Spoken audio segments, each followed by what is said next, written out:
Hello everyone, this is Shadow. Due to copyright restrictions on YouTube, I can't publish many of the audiobooks you love. That's why I've created a special paid service where you can enjoy over 300 high-quality audiobooks from platforms like Webnovel, Pocket FM, Audible, Wuxia, and more. Each novel comes as a one-time purchase, no subscriptions, no hidden fees. After payment, you'll receive full access via Telegram, along with all future updates for that novel. You'll find a wide selection of your favorite genres and titles, always in premium audio quality. Check the full list of available novels in the description. DM me now to get your favorite stories in audiobook form and start listening today.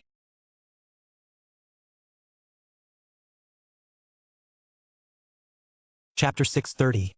The Dragon of Consumption. Ethan's actions provoked the little creature. It bared its tiny claws and snapped at him, its golden scales shimmering faintly. Humph! He may be the ancestral dragon, but am I not one as well? We were born together. He governs fortune, while I preside over consumption. The monstrous dragon inside gnashed its teeth, its deep voice echoing through the space as it glared at the little golden dragon in Ethan's hand.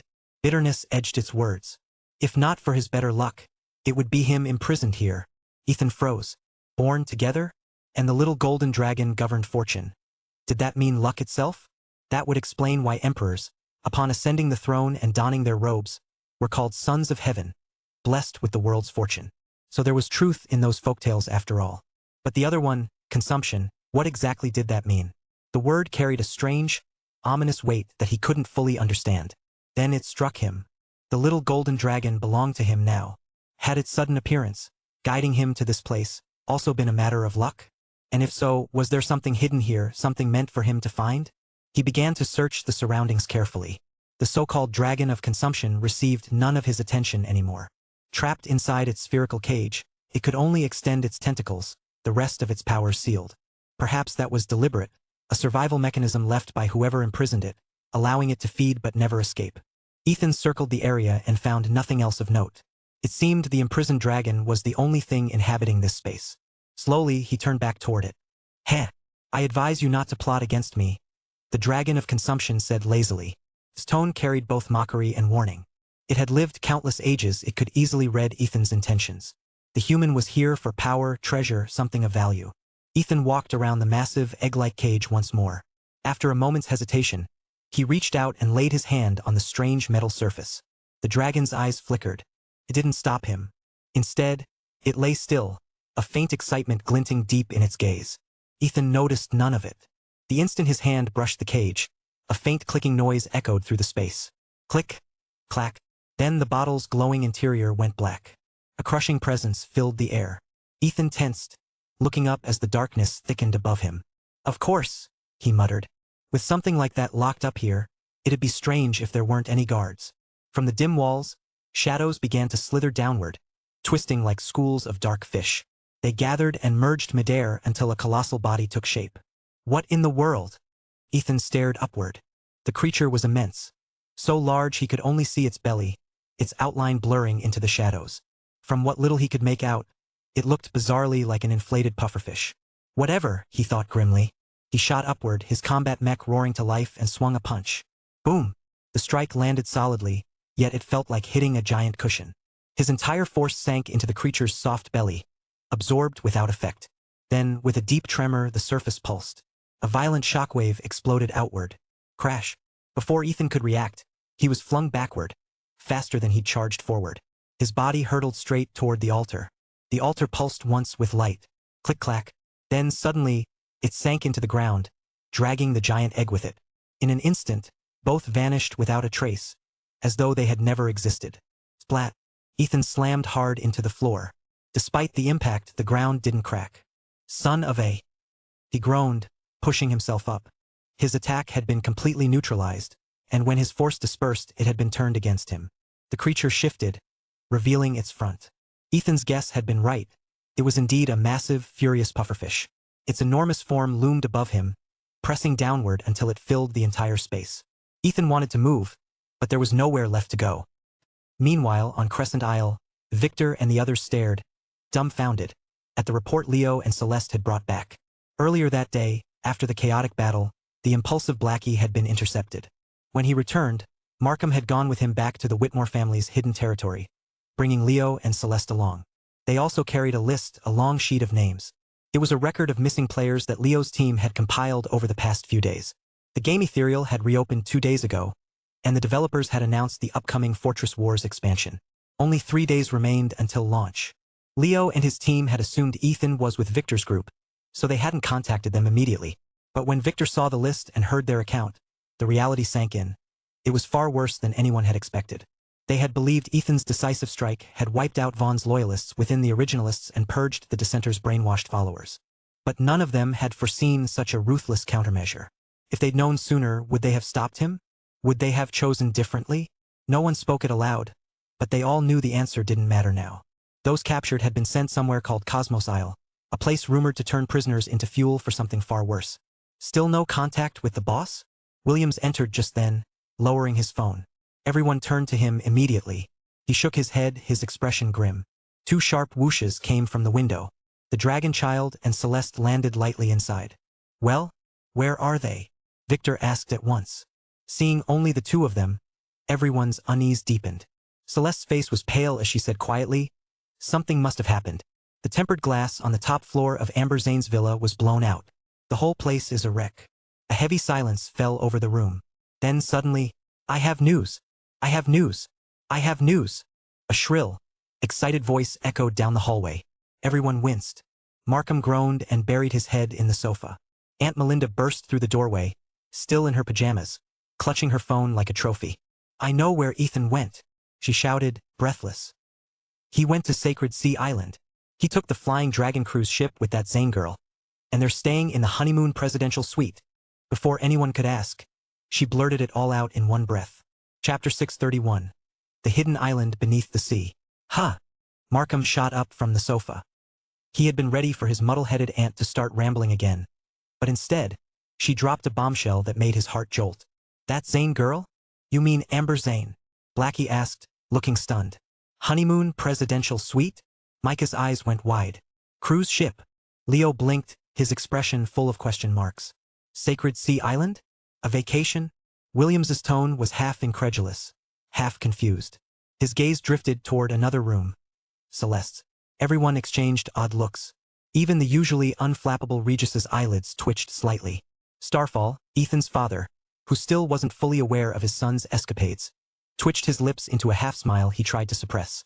Inside, though, he was secretly thrilled. That rascal, unbelievable.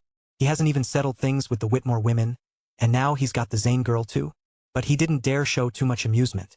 The group had been searching for Ethan for so long, only to learn he had apparently taken off to enjoy himself with a girl. Anyone would feel a little resentful. Still, he was worrying for nothing. Hold on. Hold on. What are those looks for?" Aunt Melinda cut in quickly, seeing the sudden shift in the room's mood. "Ethan isn't that kind of person." Once everyone's attention turned back to her, she continued more seriously. "Do you know Kiera Quinn? She's gone missing.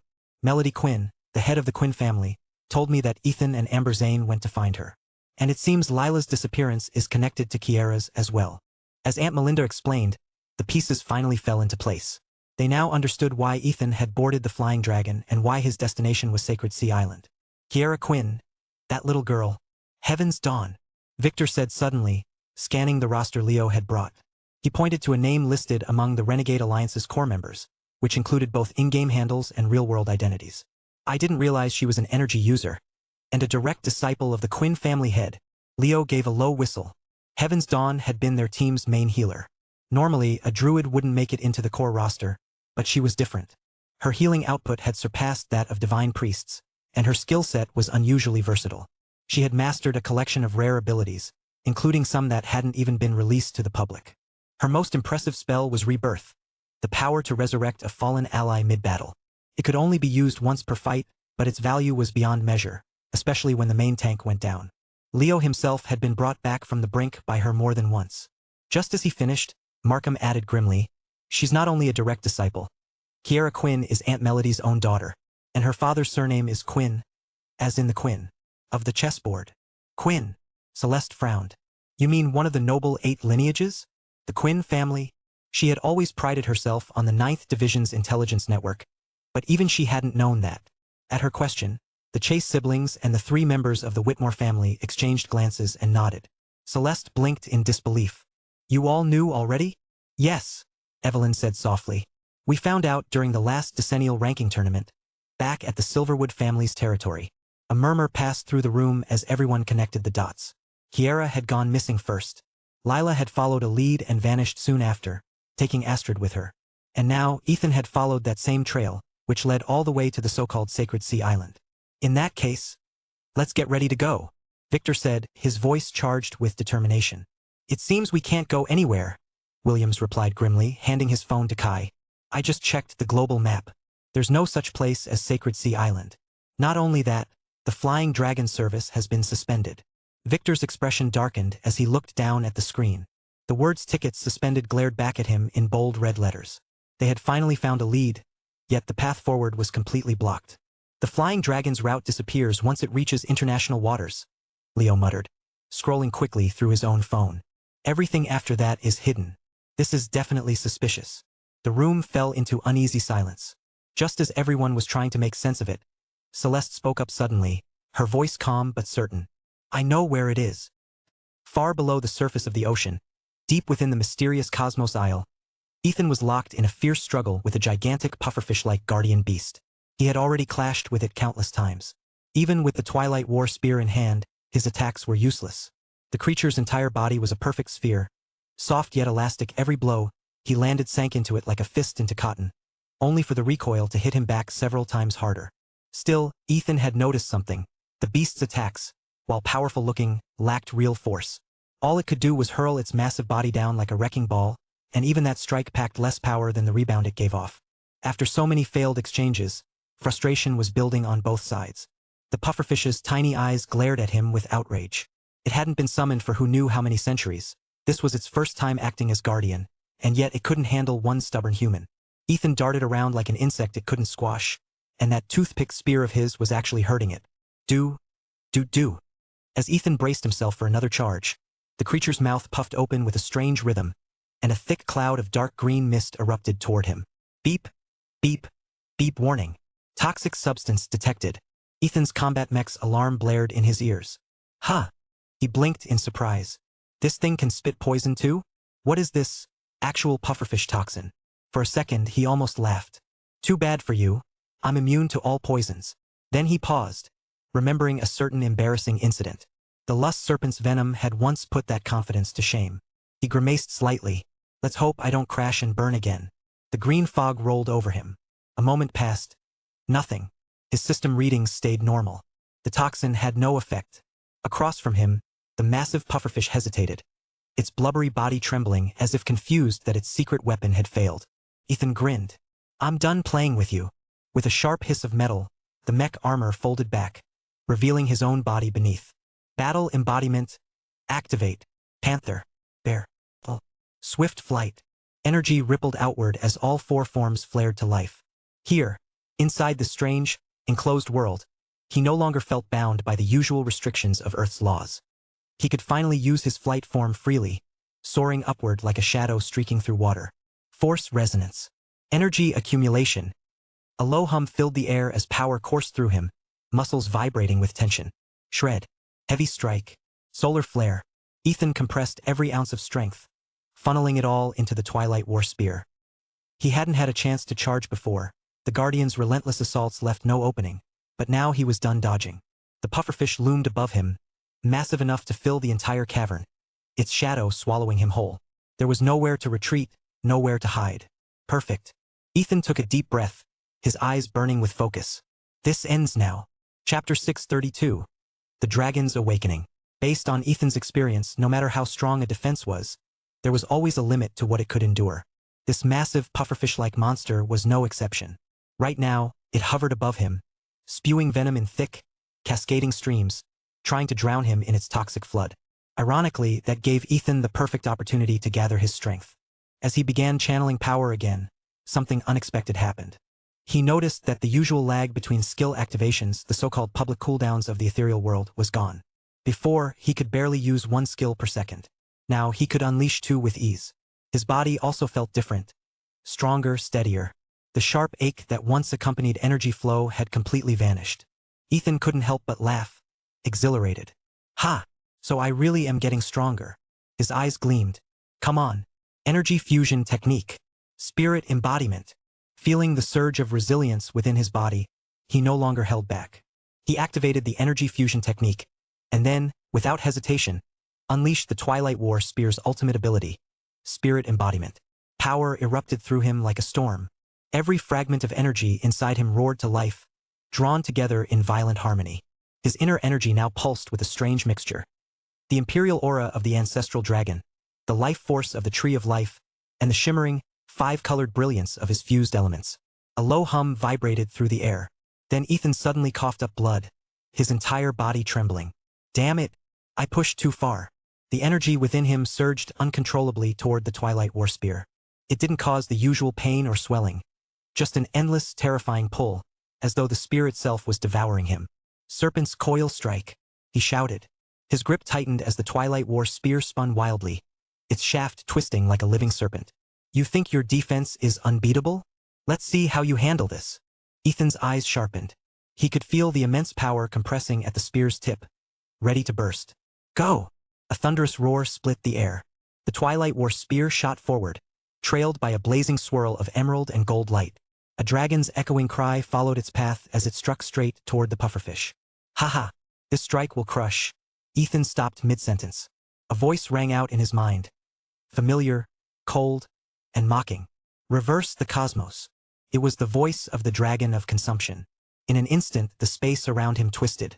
The altar beneath his feet dissolved, replaced by a shallow pool of clear water, the same narrow opening of the bottle he had entered through. Ethan's expression hardened as realization struck him. He'd been deceived. A faint hiss came from above. The Twilight War Spear made contact with the pufferfish's swollen belly. The next moment, the monster exploded like a balloon popped by a needle.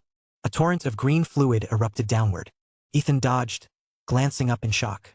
The spear hadn't stopped. It had pierced through and struck the altar. A burst of golden light erupted from the altar's engraved patterns, dazzling him. He shielded his eyes as the spear drilled downward with a high-pitched whine. Sparks flew. Then came a deafening crack. The Twilight War Spear vanished, swallowed by the altar. Spiderweb fractures spread rapidly across its surface, pebbles breaking loose and falling at Ethan's feet. His pulse pounded. There was no doubt now he had been played. Ha ha ha! This venerable one has waited countless years. And now, at last, I am free. Boom! With a deafening roar, the altar above exploded. Massive slabs of stone shattered and rained down in a chaotic storm. Ethan dodged swiftly, reactivating his mech suit midair before shooting upward. Just moments ago, he had seen it. The enormous egg that had vanished earlier now emerging from beneath the shattered altar, rising rapidly through the air. And then came that voice, the dragon of consumption. It called itself an ancestral dragon, one of those ancient beings said to devour worlds. Judging from the name alone, Ethan knew it couldn't be anything good. If it regained its full strength, disaster was inevitable. His mech thrusters flared. Ethan burst through the collapsing chamber and ascended toward the surface. The cold night air hit him as he emerged into the open. He immediately recognized the place, the same altar where the white-robed figures had once stood. The sky above was faintly lit. Dawn was creeping in. He had been underground for half the night. Clank, clank, clank. The metallic echo of chains drew his attention. Looking up, Ethan saw the massive spherical cage still suspended in midair. The sound came from the 18 gigantic chains that bound it. Whatever was inside hadn't broken free. At least not completely. So you can control that place? Ethan muttered, flying to level with the cage, anger flaring in his chest. You used me. Ha ha ha. This venerable one has lingered there for countless ages. The creature boomed from within the cage. Even in imprisonment, a genius of the Dragon Clan does not stagnate. What's so strange about gaining a little control? Its tone was utterly different from before, no trace of the cowering weakness it had once shown. Its massive, catfish-like mouth curled into a smirk, arrogance dripping from every word. It spoke as though it had already forgotten it was still trapped inside a cage forged from an unknown, seemingly indestructible material. A woo! A sudden roar tore through the air, deep and resonant. Then another answered it, and another.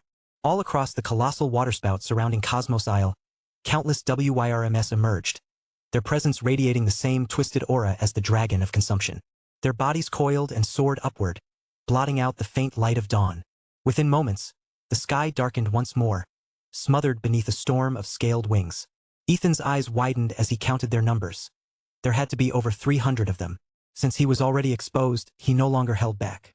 His soul sense expanded outward in a sweeping surge, covering the entire island in an instant. He detected thousands of life signatures. Nearly 4,000 human presences flickered across his perception. Captives. His scan continued. No sign of Fatso, but two familiar auras lit up his senses like sparks in the dark.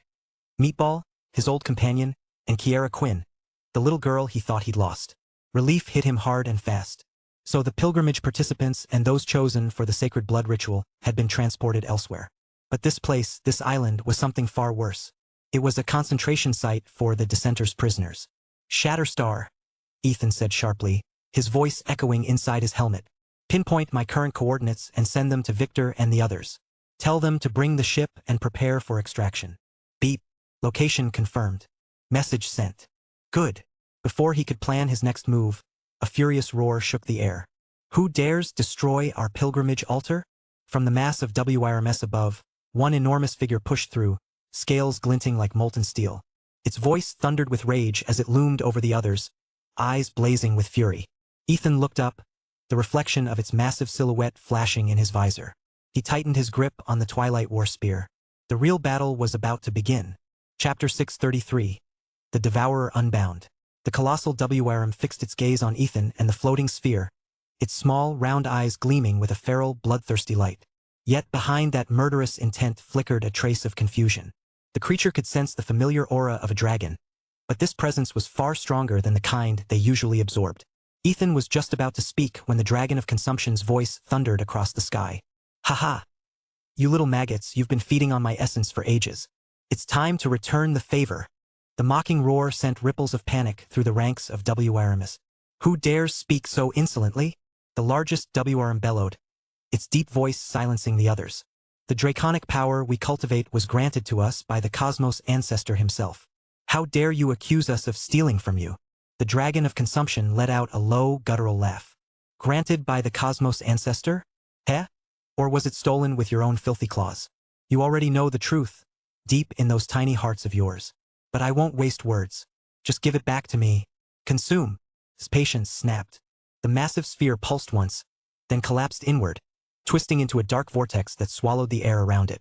A powerful suction surged from within, yet strangely, it didn't affect Ethan at all. The WIRMs, however, were not so lucky. Roars and screams filled the sky. Oh! Roar! No! In seconds, chaos erupted. Beams of dark light shot upward, tearing through the clouds. Within that light, Ethan felt countless strands of draconic essence, the same energy as the Dragon of Consumption's own. The chieftain WIRM, mighty and ancient, trembled in fear. Ethan could sense its strength. It was at the early stage of the War God rank. An incredible level of power.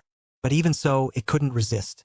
The very aura that once sustained them now poured uncontrollably from their bodies, siphoned away by the consuming force.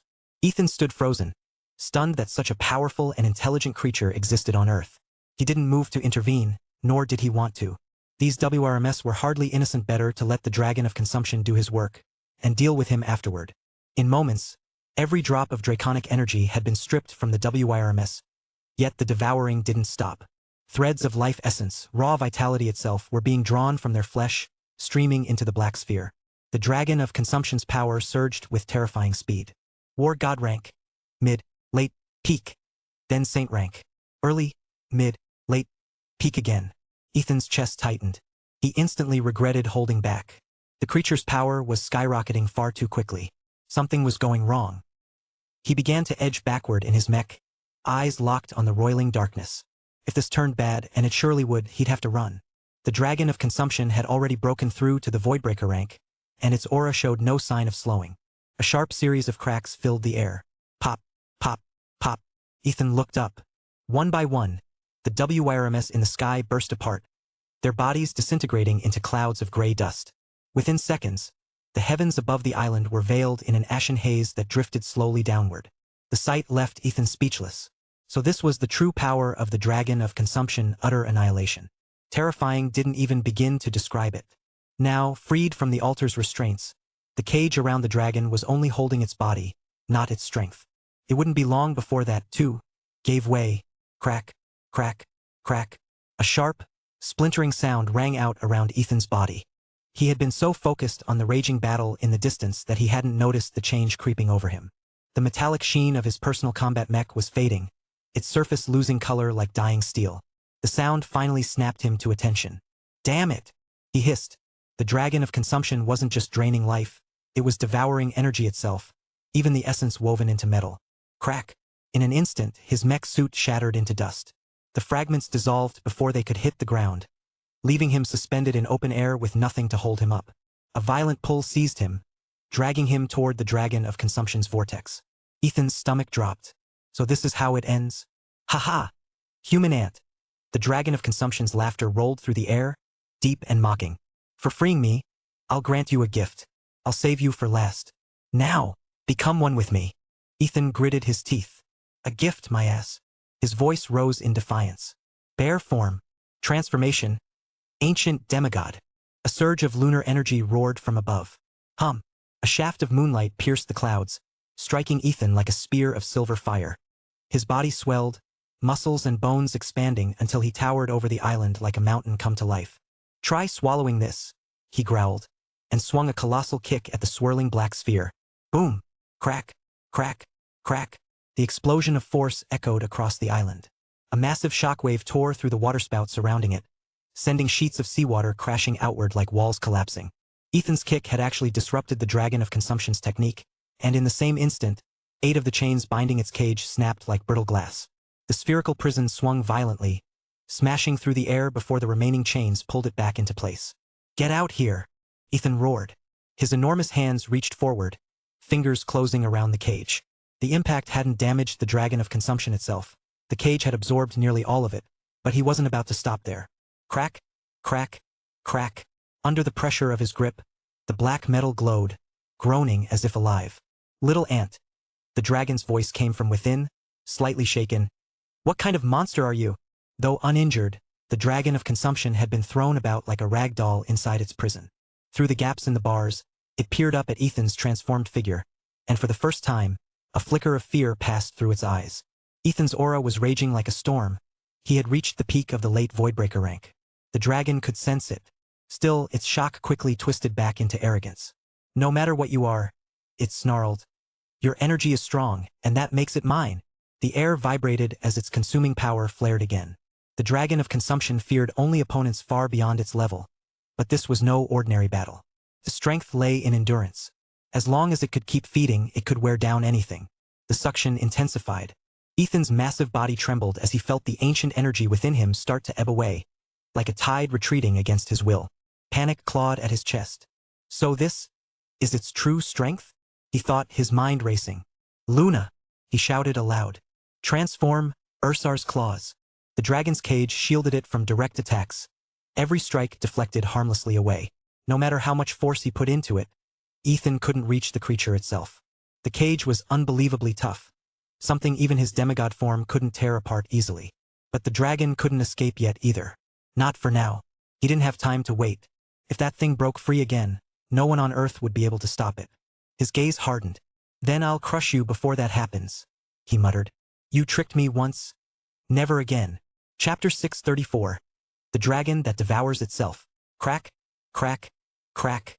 The moment Ethan shouted, the Twilight War spear appeared, reshaping itself into 2 sharp, clawed gauntlets that wrapped tightly around his hands.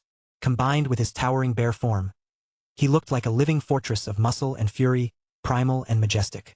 Open up, he bellowed. Boom! His claws slammed against the cage.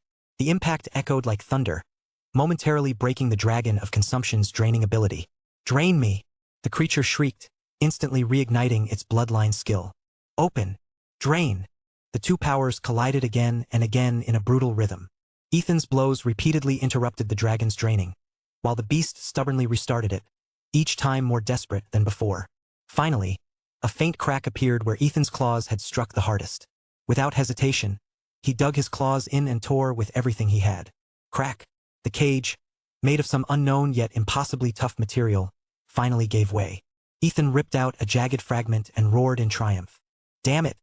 You want to drain me? Get out here! His voice shook with rage. Bloodshot eyes wide, he thrust his arm through the opening. Pop! The soft inner layer burst as his claws punched through.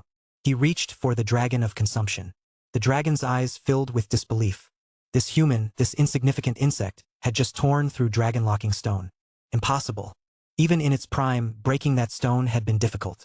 Could this human have reached that level of strength? But despite Ethan's arm inside, the dragon of consumption was slippery, darting away like a mudfish. It dodged every grab, draining energy from him all the while. Ethan could feel his strength rapidly fading. His massive demigod body, once towering over 1,000 meters, had already shrunk below 900. And the dragon's aura only grew stronger. He had already used his ultimate form, yet he couldn't overpower it. Rage burned in him. The creature's ability was vile, parasitic. Was this a legendary devouring ability? Yeah. A familiar chirping echoed behind him. Ethan turned, spotting the small golden dragon, the manifestation of the ancestral dragon's imperial aura, floating in midair. Strangely, the draining power didn't affect it at all. The little dragon pointed from Ethan to the caged monster, chattering in rapid bursts as if trying to instruct him. Ethan frowned, confused but hopeful. Maybe it had a plan.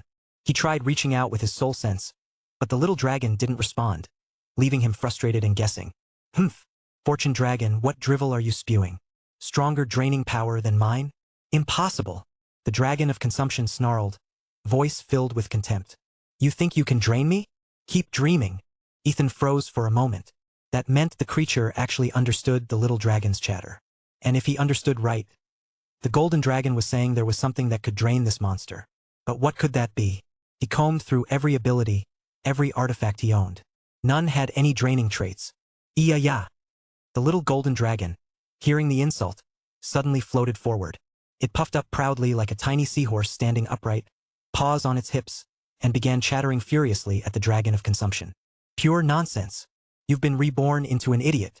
You foolish dragon. When I'm free, I'll eat you alive. I'll drain you and become whole again. The true ancestral dragon. The dragon of consumption trembled with fury, its voice shaking the cage. The little golden dragon had struck a nerve, mocking the very pride of its draining power. But the bravado didn't last long. The small dragon's eyes darted, and it quickly hid behind Ethan's massive ear, trembling.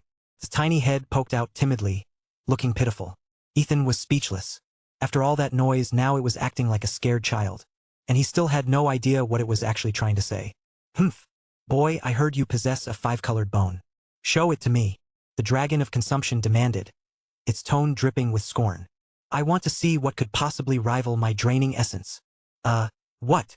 Ethan blinked, caught off guard. 5-colored bone? Could it mean the quintessence bone? That thing's power stronger than the dragon's? It sounded absurd, yet. When he glanced back, the little golden dragon's eyes gleamed with mischief, and it nodded vigorously. Ethan's heart skipped. Holy crap. The little creature had actually tricked the dragon of consumption into relaying its message. It wasn't brainless at all. Then why had it ignored his soul sense earlier? Little ant.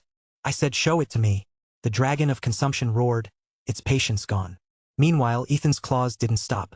He had already torn loose 2 more chunks of the cage. Show you? I'll show you my ass, he thought grimly. He didn't even know how to properly use the quintessence bone yet. Only that it was powerful enough for Morzan to risk everything to make him obtain it. What he did know was that it protected its host automatically. Automatic protection. His eyes widened as the thought clicked. He looked at the little golden dragon, who stared back knowingly. Little guy, if you're tricking me, I'll roast you, he muttered under his breath. Then, taking a deep breath, he took a deliberate step back. Since you're so eager to die, I will grant your wish. Transformation. Ancient demigod.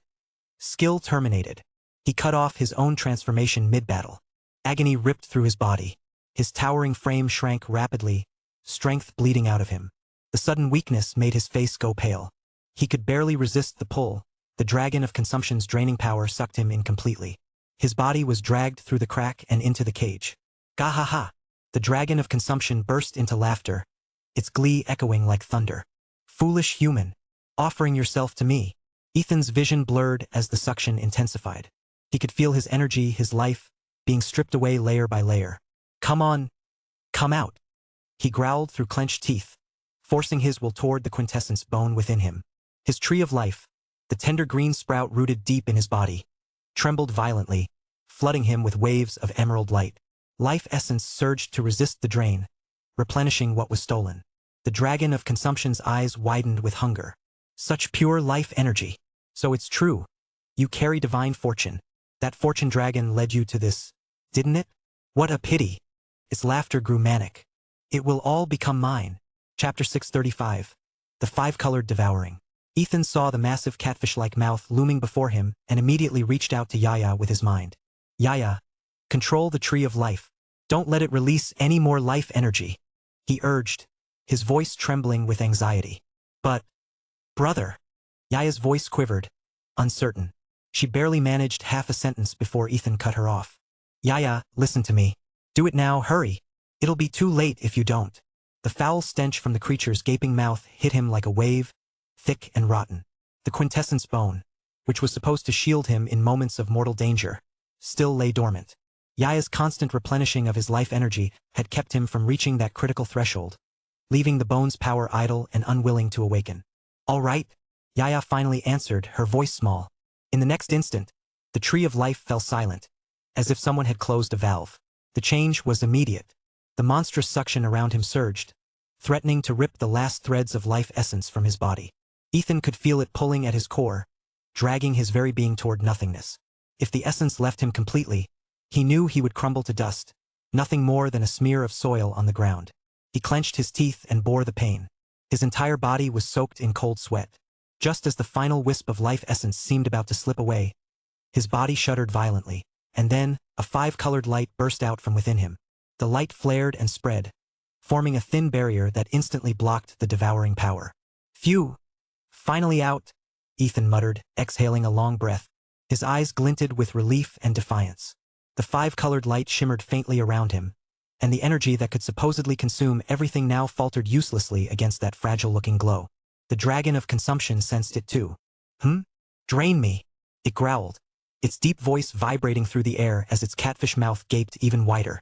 The suction grew so violent that the little golden dragon hovering high above was pulled off balance, its wings flaring as it darted hastily away. Yet, in its bright, intelligent eyes flickered a hint of cunning amusement, as if it were watching a game unfold. No matter how fiercely the dragon tried, the draining power simply couldn't reach Ethan anymore. A frustrated grunt rumbled from its throat. Then, in a blur of dark energy, a black-clad figure appeared before him. As expected, a rare treasure, the man sneered. His voice was the dragon of consumption's own. If it can neutralize my innate divine ability, then I'll just smash you to pieces and study your bones myself. Before Ethan could respond, the man lunged, throwing a heavy punch. Luna, Ethan whispered, the corner of his mouth twitching faintly. He lifted his hand, and the Twilight War spear appeared in his grasp, solid and cold. Greenwood radiance. A low hum rippled through the air. A green light glowed along his arm, seeping into the spear and tracing elegant patterns that stretched to its tip. Open, Ethan roared, thrusting upward. The shadow of the dragon's punch shattered on impact, bursting into fragments of dark mist. The dragon of consumption let out a puzzled growl. Its strength was unmatched, yet this mortal, this fragile human who had no aura at all, had just dispersed its strike with ease. I'm done playing with you. Die, it snarled. Ethan's lips curved slightly, a spark of confidence flickering through his exhaustion. He twirled the Twilight War spear in his grip. White metal radiance. He spat out a mouthful of blood, his chest heaving, as golden light spilled into the air. The spear gleamed, another pattern blooming alongside the green one. Water flow radiance. More blood escaped his lips, yet his gaze remained steady. Fire blaze radiance. Earth mountain radiance. One after another, the elements answered his call. The Twilight War spear now shimmered with 5 radiant colors, its surface alive with intertwining lights that pulsed like a living thing. Each time a new light flared, Ethan coughed up another mouthful of blood. By the time he finished chanting the 5th phrase, 5 distinct colors shimmered around him. Green, yellow, red, black, and white, each echoing the hues of the quintessence bone within his body. But it wasn't over.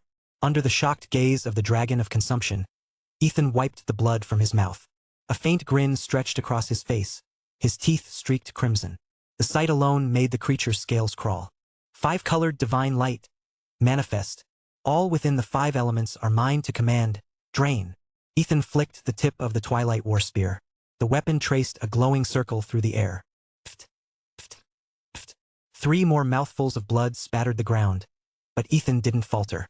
The circle spun faster, twisting into a radiant vortex that expanded until it loomed over the entire island. The five-colored light surged into the swirling core, merging into a single blinding maelstrom. A powerful suction erupted outward, locking directly onto the dragon of consumption. Ah! Ah! The dragon's cry shifted from disbelief to panic as it was dragged toward the vortex.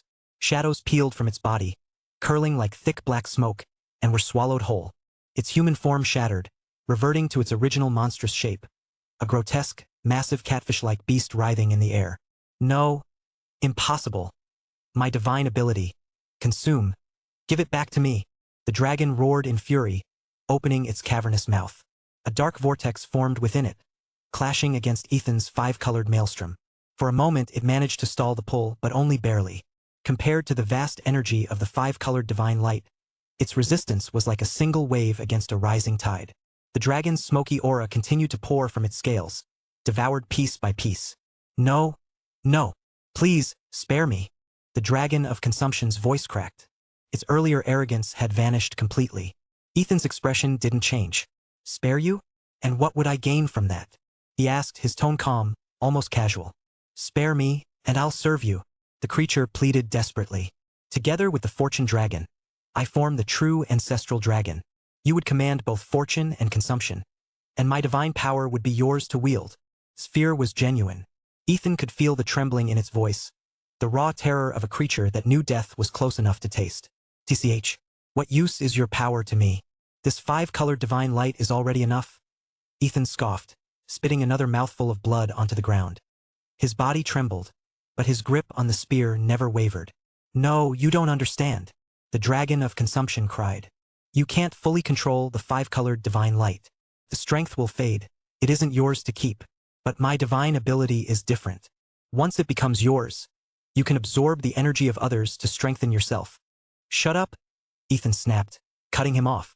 His voice was sharp, filled with disgust. I'd never use something that vile. But before his words could fully leave his lips, another voice stirred in his mind, clear and calm, echoing from the depths of his consciousness. Whether a technique is evil depends on the heart that wields it. You cannot kill this dragon, Ethan.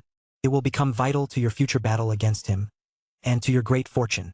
Why else do you think the fortune dragon brought you here? The voice of Morzin faded into silence. Ethan froze, his expression tightening. Deep down, he hated the thought. The idea of absorbing others' power, others' essence, made his skin crawl.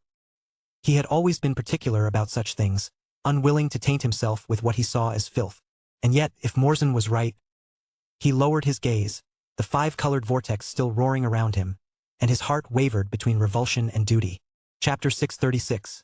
The weight of steel and the road ahead. Hearing that word, him, again stirred something in Ethan's chest. It reminded him of his mother, who was still fighting desperately for her life. How many battles had she endured by now? His eyes flickered as he pressed a hand to his brow. Contract, manifest. A dazzling, multicolored hexagram shimmered into being before him. Consider yourself fortunate, he murmured. Someone's pleading for you. Offer your blood essence.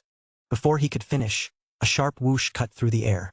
A single scale on the dragon of consumption's neck split open, and a drop of blood, large as a water barrel, burst forth, splattering directly onto the glowing hexagram. In an instant, the colors drained away, leaving only one. Deep crimson. Ah! Ethan froze, staring.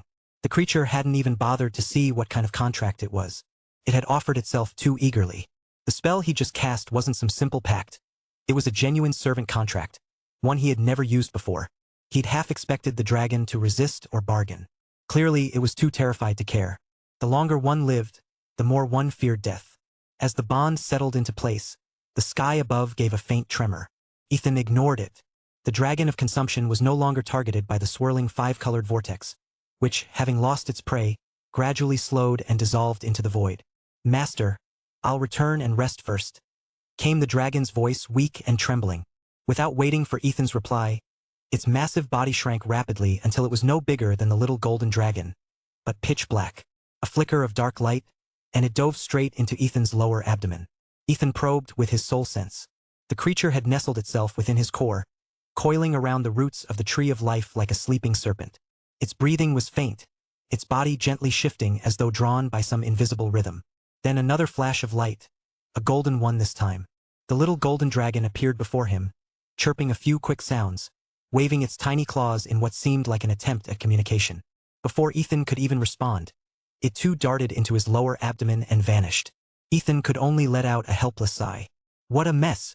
Inside his core, there were now seeds, dragons, and that strange sprout reaching all the way into his brain, its branches intertwined with his organs. He couldn't help but wonder if he was even human anymore. More and more, he felt like a vessel filled with things beyond comprehension. He shook his head, pushing the thought aside. Looking around, he saw that the entire island lay in ruins. Above him, sunlight poured through a clear sky. The waterspout that had once engulfed the island had vanished without a trace. Then his stomach dropped. Right. The people. Were they all caught in the destruction? He quickly spread out his soul sense, searching. Relief washed over him when he felt their presence below ground. They were alive, terrified, but alive. Judging by their panic, they must have thought a tsunami or earthquake had struck. Still, the WYRM tribe that had ruled this island was gone. Completely annihilated. Only 6 remained elsewhere on Sacred Sea Island, and Ethan had no intention of sparing them. He had discovered what they truly were when he found a massive boneyard hidden on the island. Piles of animal skeletons and countless human remains. These were the victims, the ones the tribe had fed upon. To consume human flesh, such creatures had forfeited the right to exist. Shatterstar, get me another mech suit. Ethan's voice carried a trace of irritation. His previous suit had been destroyed by the Dragon of Consumption, and the thought made his jaw tighten. That creature deserved another beating. The mech had been forged from metal mined from the Umbral Star, a substance that didn't exist anywhere on Earth. The strength of that ore was hundreds, even thousands of times greater than the finest steel on the planet. And now, one of those rare suits was gone. Only 9 had ever been built, and more than 1/10 of them had just been reduced to scrap. After equipping the new mech, Ethan's first stop was the boneyard. Standing before the endless field of bones, he felt a quiet heaviness settle in his chest. He couldn't leave these remains to bleach under the open sky. He raised his hand and brought his palm down hard. Boom! A massive rock shattered into dust, scattering over the skeletal remains. One by one, Ethan moved the larger stones from around the island, working without pause. When he finally stepped back, the boneyard was covered beneath a thick layer of rock and dust. He gathered smaller stones and piled them flat across the top until the mound stood firm and silent. I can only do this much, he said softly, gazing at the grave. Rest here in peace. The view isn't bad. After a long breath, Ethan turned away and began walking toward the place where the captives were held. He soon found a wide burrow leading downward. Retracting the mech, he stepped inside and disappeared into the dim tunnel. Blackie, hurry up. The boss is waiting for us. Across the vast ocean, 2 flying Dragon cruise ships cut through the waves, engines roaring. On the deck of one ship, Micah stood at the bow shouting ahead. In the distance, 2 thick ropes extended over the water, each tied to a black figure sprinting across the surface of the sea. The figure turned his head, revealing 2 large, glowing purple eyes. What's the rush? You try pulling it yourself, he barked. It was Blackie, his true form, straining to drag both cruise ships forward. TCH, who else but you can run on water? If I could, I would. Micah shot back, completely unbothered by the complaint. Blackie huffed, his breath ragged. It's not like I'm the only one who can do this, he muttered under his breath. From the other ship, a calm but unmistakably sharp voice drifted over the waves. Are you saying you want me to pull instead? The dragon child stood at the bow, her tone soft but carrying the faint echo of a draconic growl. Everyone on both ships heard her clearly. No, that's not what I meant. Blackie's neck shrank into his shoulders. Without another word, he picked up the pace. The crew tried not to laugh, but a few smirks slipped through. The image of Blackie, the mighty dark beast, humbled so easily was too much to resist. When they had first arrived at Sacred Sea Island, they'd been ambushed by 6 white-robed figures trying to show off. The fight ended before it began. The 6 were crushed instantly. The group had been ready to attack the dissenters' forces on the island when a man named Emery Shaw appeared. Celeste had stopped them and spoken with him, and after some conversation they learned a great deal, including that Amber Zane had been captured by someone. The group was already preparing a rescue when Ethan's message came through. He needed a ship. Naturally, they seized 2 of the fastest they could find. But once they set sail, they discovered the unpleasant truth. These flying dragon cruise ships weren't nearly fast enough. At their current speed, reaching Ethan would take nearly a week. To make matters worse, the captain admitted there wasn't enough fuel for a round trip. That was when Blackie had opened his mouth, suggesting that he and the dragon child could each pull one of the ships to speed things up. It seemed like a great idea at the time, until the dragon child took him aside for a chat. When he returned, one of his eyes was swollen black and blue. Now, as he dragged both vessels through the water, no one dared bring it up again. Chapter 637. The Return of the Druid God. The vast island was crowded with people along its shores. Ethan stood on a high ridge overlooking them with two figures at his side, one a plump young man, the other a petite girl. "Boss, is all this actually real?" Meatball's face had gone pale, his round eyes wide with disbelief. Ethan gave a short nod, but Meatball still looked like he couldn't quite accept it. The events of the past few days had completely upended his sense of reality. Even his body showed it. He'd lost weight fast, his cheeks no longer round. He was usually a white, pudgy guy with black-rimmed glasses, but now one of the lenses was cracked and smeared with dust. The small girl beside them, of course, was Kiera Quinn. Unlike Meatball, she remained remarkably calm. Her brow was slightly furrowed as she watched the crowd below. Some people were crying uncontrollably, others were laughing as if they'd lost their minds. No one judged them. Everyone understood this was what happened when terror finally broke. After everything they'd been through, horrors, deaths, and fear beyond reason, this was the first breath of release. A new beginning, fragile but real. Ethan could only shake his head. That kind of trauma would never fully leave them. "Look, a ship!" A shout came from the beach. Someone had leapt to their feet, pointing toward the horizon.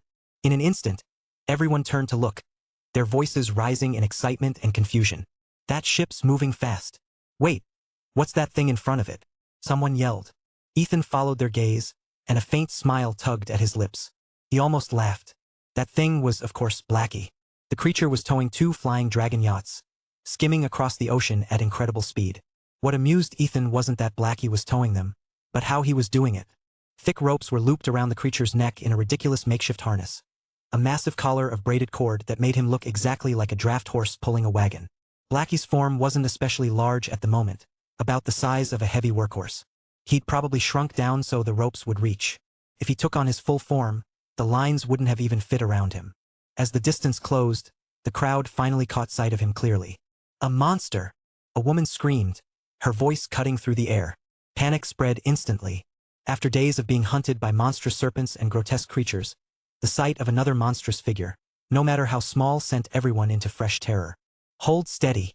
That's my ride," Ethan shouted, his voice carrying easily over the noise. "Huh? Boss, that's your ride." Meatball turned to him, stunned. By now, Ethan's identity was no secret. Everyone knew the man who had saved them was none other than the guild leader, the mysterious Druid God. To the survivors, everything that had happened felt like a half-remembered dream. They didn't understand how the Druid God had done it, but the disappearance of the monsters and the shattered wrecks left across the island pointed to one conclusion. Their boss wasn't just some powerful player in the game. Maybe, just maybe, he was something more, even in the real world. Earlier, Ethan had apologized to them all, explaining that their abduction was likely the work of a criminal faction allied with dark entities, a deliberate attempt to destabilize the Renegade Alliance. Even without that explanation, many had already begun to suspect the truth. A lot of them now knew each other in real life, and during their captivity they had realized something astonishing. Every one of the several thousand people trapped here was a member of the same guild. With the fortress wars about to begin, the ones who still had their wits about them had already pieced together the outlines of the plot. Some in the crowd were beginning to turn bitter toward Renegade Alliance. Others shouted that they were innocent, insisting they had only bragged about being core members back in the real world, when in truth they were just casual players who'd never even qualified for membership. Ethan could already see what would happen once they returned home. Most of them would leave the guild. A few might even twist the story until he became the villain in their minds. He noticed the look some of them gave him. Cold, resentful, not grateful. He said nothing. He understood human nature too well to expect gratitude. All that mattered was that his conscience stayed clear. Whether they thanked him or cursed his name didn't matter. As long as they didn't come after him, he would leave them be. If they did, he would deal with them swiftly. Ethan's shout from earlier had steadied the crowd, and the frantic cries along the shore gradually faded. Blackie slowed as he approached the island, towing the two flying dragon yachts. There was no dock, so he stopped 100 yards from the beach, letting the vessels drift to anchor. Then Blackie, Leo, Victor, and the others took to the air, gliding effortlessly across the water to land beside Ethan. The sight left the crowd completely speechless. "Boss! Ethan!" Their voices overlapped, full of relief and excitement. Ethan smiled, scanning their faces. "You all made it," he said softly. Seeing his comrades, his brothers in arms, standing before him filled him with a deep, quiet joy. These were the people he trusted most, his family in every sense that mattered. Leo, Victor, and Williams quickly recognized Meatball and greeted him warmly. They had known each other for years. Meatball had even attended Victor's wedding. He stared at them now in disbelief, realizing for the first time that his longtime friends were all extraordinary figures in their own right. "Where did you guys come from? Did you go to Ascension Isle?" Ethan asked, glancing at the yachts, and at Fatso and Emery Shaw who had come along. "Yeah," Blackie said. "We just got there. Cleared out a few mud snakes, and then your message came through." He grinned and, almost immediately, his tone shifted. "Oh, right, boss. About that new sweetheart of yours. Heard she got snatched. So tell us, who are you rescuing first? First Lady or Amber?" The teasing question hit its mark perfectly. The others exchanged looks, trying not to laugh. A few even gave Blackie subtle thumbs up, enjoying Ethan's discomfort. "What?" Ethan's eyes widened. "Amber was kidnapped? By who?" I know. Fatso jumped forward, puffing out his chest as everyone turned to him. Seizing the moment, he planted one hand dramatically over his heart and the other behind his back. He cleared his throat, lifted his chin, and in a solemn, almost theatrical voice declared, "Gazing east from the high platform, the immortal isle is veiled. Within the cosmos of the isle where the void is concealed. Attain the path of ethereal, break through the primordial seal." He finished the recitation with an expression of deep pride. The silence that followed was absolute. Every single person, Ethan included, stared at him, stunned into speechlessness. A moment later, Ethan's patience snapped. He stepped forward and delivered a clean, ringing slap across Fatso's face. Whirling, the man spun like a top, his rotund body twisting in dizzying circles. "You idiot! Talk like a normal person," Ethan shouted. He hadn't hit hard, it was more insult than injury. Even so, Fatso spun until the soles of his shoes smoked, finally slowing to a dazed halt just as Ethan finished yelling. Chapter 638. Bound for the Abyssal City. "Boss, I swear, I only heard it from the islanders. That jerk wouldn't say a single sensible word. He just kept reciting that poem as he left." Fatso covered his face, his voice thick with mock misery. He wasn't lying, though. After being teleported back from the pilgrimage assembly on Cosmos Isle, he discovered the island had been attacked and immediately started digging for information. The tourists didn't know a thing, but the dissenters stationed there had heard rumors. Using his shameless, overly friendly charm, Fatso managed to wheedle a cryptic poem out of them. When Ethan asked about it, he came running over like a child eager to show off a treasure. Ethan hesitated, realizing he might have misjudged him. "All right then, explain it to me. What does it mean?" he asked, rubbing his nose with exaggerated patience. That, I don't know either," Fatso stammered. Smack. Ethan's hand, which had been rubbing his nose, swung out in a quick backhand. "If you don't know, then why are you wasting my time? You think I've got all day to play riddles with you?" He couldn't explain it, but something about Fatso always made him want to slap him. Ever since they'd met, he'd lost count of how many times he'd done it, and somehow the guy never learned. He just kept showing up, like a walking invitation to get hit again. Ethan, it's an acrostic poem," Emery Shaw said with a wry smile, finally stepping in. Right, boss. That's it. It's an acrostic. Says, Ascension Isle, the..." Fatso froze mid-spin, looking desperately at Emery for help, eyes wide with silent pleading. "The Sheridan family," Emery supplied quickly, before Ethan's hand could swing again. "The Sheridan. Blackie?" Micah muttered under his breath, leaning close. "Why is this fat guy even more annoying than you?" "I don't know." "Hey, wait. When have I ever been annoying?" Blackie stiffened, glaring back. A few muffled laughs rippled through the group before fading under Ethan's steady gaze. "Ascension Isle, the Sheridan family," Ethan repeated, frowning. "Never heard of them. Where are they supposed to be?" "According to the islanders, it's a hidden, invisible isle somewhere east of Crescent Isle," Emery explained. "As for the Sheridan family, you've probably heard of their origin. There was an infamous eunuch who led several voyages to the southern seas and eventually settled on Crescent Isle, proclaiming himself king." Ethan's eyes widened. "You've got to be kidding me." The eunuch Emery mentioned was a well-known historical figure, but a eunuch with descendants? That didn't add up. "Wait." Ethan frowned, digging through his memory. "I remember now. He must have adopted his elder brother's son. What was his name again?" "Alaric." He blinked in disbelief. "That's him. I read about it somewhere." Turning back to Emery, Ethan's voice steadied. "So, when do we leave for the deep-sea city you mentioned?" "Huh? You're going there first?" Emery asked, surprised. "Shouldn't you rescue Amber first?" Lila's safe where she is. Besides. He trailed off, a troubled look flickering across his face. Besides. Ethan tilted his head, a faint smile on his lips. You're afraid I won't make it back from there, aren't you? Emery's attempt to talk him out of it only proved one thing. He trusted Ethan. He trusted him enough to risk speaking up, and that meant something. If Emery had not believed Ethan would return, he would have kept his counsel to himself. It's decided, Ethan said, cutting him off with a wave. We're already here. Turning back now would be a waste of time. He could see Emery opening his mouth to argue and stopped him with a small, firm smile. It was not that he did not worry about Amber. The fact the Sheridan family had taken her alive from the pilgrimage assembly suggested they wanted something from her. If that were not the case, they would have killed her and been done with it. No, it was Lila and Astrid that gnawed at him. They had been taken by the mysterious force Emery described, hauled off to some deep, forgotten place rumored to be a legendary abyssal city. That image lodged in Ethan like a splinter. Every time he thought of Lila he felt a low, insistent thrum of danger, like the hair on the back of his neck standing up in the presence of a hidden blade. Celeste, I'm leaving these people to you. I'm going to bring Lila back, Ethan said, turning to Celeste Hawthorne. No problem, she replied, not missing a beat.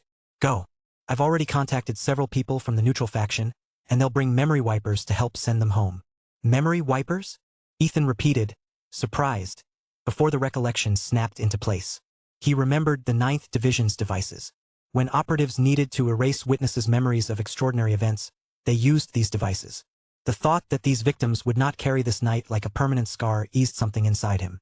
With Celeste handling it and the neutral faction's help, the civilian fallout would be contained. Celeste was reliable. In the short time since they'd arrived, she had already rallied a surprising number of neutral faction members. Boss, I'm coming with you, Blackie offered, stepping forward. Me too, Dragonchild added, moving up beside him. Ethan hesitated and glanced at Emery. Emery shook his head, his expression flat and certain. I think you have to go alone, Emery said. Ethan had expected that answer, but he did not look pleased to accept it. He grinned instead, a reckless, unapologetic smile. I, Ethan Sealam, take who I want, he said, voice ringing. If anyone dares try to tell me otherwise, I'll sink their so-called abyssal city to the bottom of the sea. As he spoke, something about his tone and the set of his jaw made the air feel colder, as if the sky itself listened and darkened in agreement. Ethan Sealam, huh? Starfall muttered, rubbing his chin with mock confusion. Didn't realize the kid was keeping the family name alive. Kiera was the only one who heard him. Her small ear twitched and she glanced over at Starfall, puzzled. She looked between Ethan and Starfall a few times, the confusion on her face shifting to sudden delight, like someone who has just solved a childish riddle. Starfall caught her eye and flashed a grin. Kiera stuck out her tongue and made a face in reply. Blackie chuckled and closed the small distance between himself and Ethan. There were 100 ways this could go wrong, and the crew all knew it, but they also knew Ethan's conviction. For better or worse, he had made his choice. All right, Celeste said, voice steady. We'll take care of the cleanup. Get Lila back. Ethan nodded once. There was no bravado left in the movement, only a hard, plain resolve. He scanned the faces around him, Emery's worried set, Celeste's competent calm, Blackie's easy loyalty, Dragonchild's fierce gleam, and felt the weight of what he had chosen to do. Then let's go, he said, and without another word he turned toward the route that would lead him into the deep, toward the abyssal city that waited somewhere beneath the waves. Chapter 639. The Price of Ingratitude. Ethan glanced at Blackie, who had shuffled closer, and patted his shoulder. You're going to keep towing the yachts when we go back. Blackie froze mid-grin, his jaw hanging open. Dragonchild, and the city lord, how about you two come with me? Ethan said, turning toward them. I couldn't ask for more. I was hoping for a change of scenery, Regis replied with a hearty laugh. Emery Shaw's expression tightened, uncertain. With a single casual question, Ethan had singled out two people whose strength levels were completely beyond comprehension. Dragonchild and the elderly city lord looked like ordinary folk, harmless even. Yet the fact that they could soar through the air without effort proved they were anything but ordinary. The only explanation was that both possessed extraordinary strength, perhaps even at the legendary apex state. Emery had only heard of that realm back in the abyssal city. Even among the noble 8 lineages, talk of the apex state was rare and almost mythical. Count me in. The voice came from a distance, deep and powerful. Emery's heart gave a nervous jolt. Great. Another apex state powerhouse had just volunteered to join them. He recognized that voice all too well. He had seen what this man could do on Ascension Isle, how, when 6 WIRMS had transformed into white-robed figures, they had barely appeared before a colossal hand had blotted out the sky. With a single motion, that hand crushed the 6 WIRMS like insects. But that wasn't even the most disturbing part. When the battle was over, the man had flicked his wrist, shrinking the corpses of the mighty WIRMS until they were no bigger than strips of jerky. Then he had tossed them into his mouth, chewing contentedly as if snacking, even muttering how satisfying they were. Emery still had no idea what kind of creature that man truly was. Ethan turned toward the voice. Well, he's certainly eager, he thought, volunteering before anyone even asked. Starfall Selim was approaching at an unhurried pace. Let's see who's got the nerve to mess with my daughter-in-law, Starfall mused to himself. I'll just swat them dead and be done with it. Thank you, sir. May I ask your name? Ethan asked. He had seen the man a few times before, though no proper introduction had ever been made. Sir? Heh. My name is Starfall Selim. So it was you. Ethan's eyes brightened in recognition. He remembered that name clearly. They had crossed paths once in the Silverwood family's hidden territory, in a secret tomb beneath its ruins. Back then, Starfall had reeked of necromantic energy. His aura wild and unstable, nothing like the calm, self-possessed man standing here now. He had been half-crazed, his words filled with arrogance, speaking as if he alone stood above everyone else. Ethan had even wondered at that time, the coincidence that they had the same surname, and had envied his overwhelming presence. You know me? Starfall's eyes lit up, clearly pleased by the recognition. I met you once, in the Silverwood family's hidden territory, sir, Ethan said politely. Oh, Starfall's eyes dimmed, and that single, flat word was all he offered. He went silent again. Ethan blinked, caught off guard by the abrupt change in attitude. He rubbed his nose awkwardly. Had he said something wrong? The man was definitely eccentric. He quickly brushed it off. Well, it seemed he was a necromancer once. People who dabble in that sort of thing were bound to be strange. With that thought, he let the matter drop. Ethan turned his gaze across the island. There was nothing left to stay for. He raised his hand, his voice cutting through the sea breeze. Prepare to board the ships. We're heading home. A roar of cheers erupted across the island. Thousands of people shouted in joy, relief washing over them after what felt like an eternity of fear and uncertainty. But just as the excitement reached its peak, a single voice pierced through the noise. The ships are so far away. How are we supposed to get there? We can't fly. Couldn't they have come closer to the shore? Ethan turned toward the sound. The speaker was a thin man with glasses. His posture timid but his tone laced with sarcasm. Before he could say more, someone nearby grabbed his arm. Gene, shut up. This isn't a port. The ships can't just dock on the beach. Besides, guild leader came all this way to save us. Show some respect. The friend's voice was hushed but tense, clearly embarrassed. Around them, most people nodded in agreement. To them, survival itself was enough.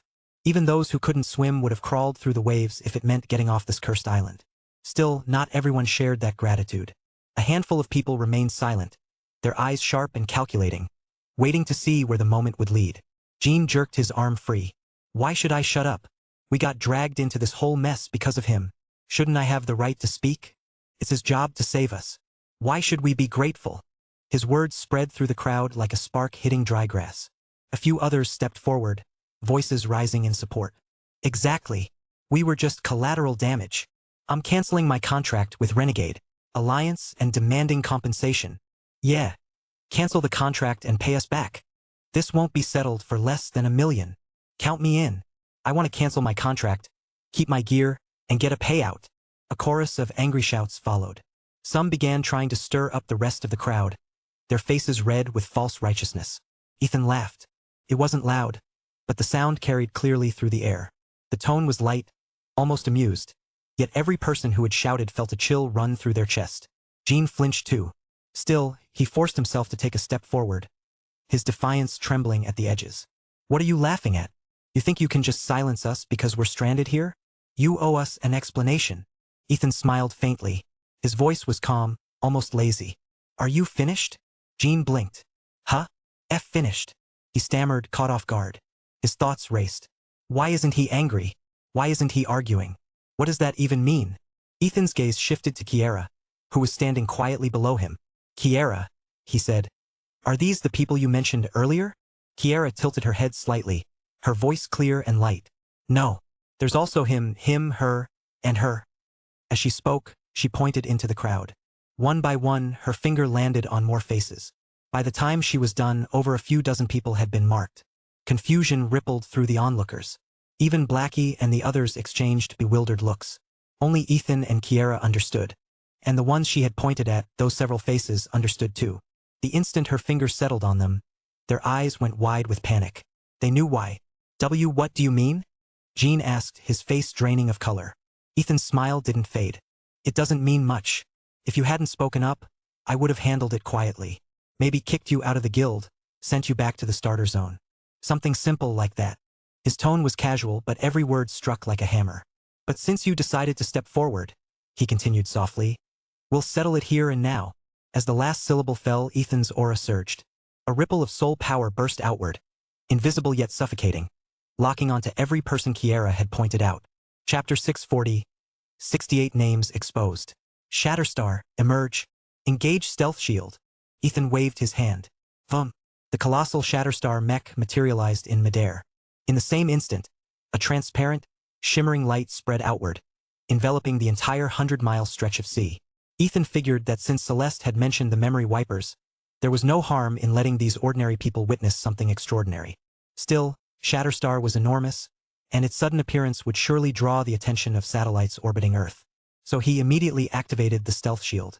A wave of gasps and shouts rippled through the crowd. Ah! Someone screamed. Holy cow! A Gundam! Another cried out. Terror quickly gave way to awe. They had been frightened by the monsters, but the sight of this gleaming, high-tech marvel lit up their faces with fascination.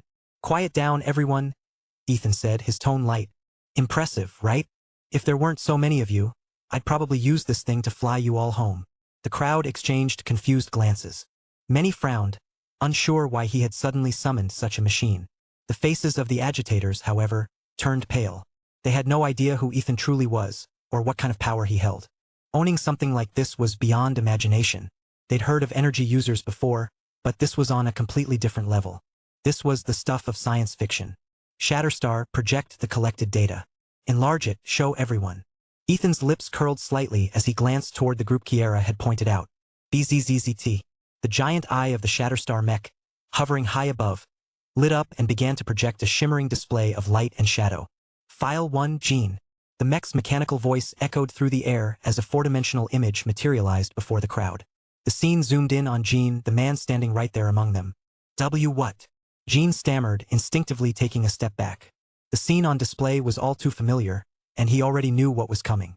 The projection showed a cozy coffee shop in a bustling district. Gene sat by the window with a manila envelope resting on the table, glancing outside as if waiting for someone. Moments later, a beautiful woman walked in and took the seat across from him. Here's what you wanted, Gene said, sliding the envelope toward her. The woman smiled faintly as she picked it up and opened it. Inside were 3 neatly printed A4 sheets. Excellent, she said. The money you requested has been deposited into your account. She tapped her phone a few times. Gene's phone chimed almost immediately. He pulled it out, checked the screen, and his eyes widened. Wait, why is it double? He asked, surprised. The extra is for your cooperation, the woman replied smoothly. You'll also be taken by our people. As for why, well, you're a smart man. I think you already understand, don't you? Gene froze, his expression tightening. What? I have to be taken too? That won't be dangerous, will it? Don't worry, you'll be safe, she assured him, her tone calm and persuasive. I'll make sure our people know your situation. The others on that list, their survival isn't guaranteed. But this is just a precaution. If he manages to rescue you all, it'll only serve to pressure him further. Once enough of you demand compensation, the law can't punish everyone. Do this right and you'll earn another bonus. Isn't that worth it? Gene hesitated, lowering his head in thought. After a long moment he exhaled, sat back down and finally nodded. File 2, Paul. The projection blinked out and, without pause, Shatterstar began to cue the next file. It's fake. It's all fake. This is a fabrication. Gene shrieked, his voice cracking. If you won't pay us, fine. But why are you slandering me? Nobody believed him. Every pair of eyes was fixed on the display. No one in that crowd was foolish enough to think the projection was a forgery. Gene felt the weight of those gazes like heat. Sweat beaded at his temples. Even if the video is real, that list is just my client list. It has nothing to do with any of you, he cried, digging for a lie. Ethan laughed, a short, Cold sound. Shatterstar, replay file 1. Change the camera angle and enhance the list. The image snapped back into view from a new perspective, one that showed the A4 sheets the woman had pulled from the envelope in perfect detail. The enhancement cleared any doubt. The names, character IDs, and addresses were now crisp and legible. Jean, you sold me out too. We've been friends since we were kids. Someone shouted. The man who had tried to silence Jean earlier slammed his fist into Jean's face. The crack of the blow cut through the stunned silence.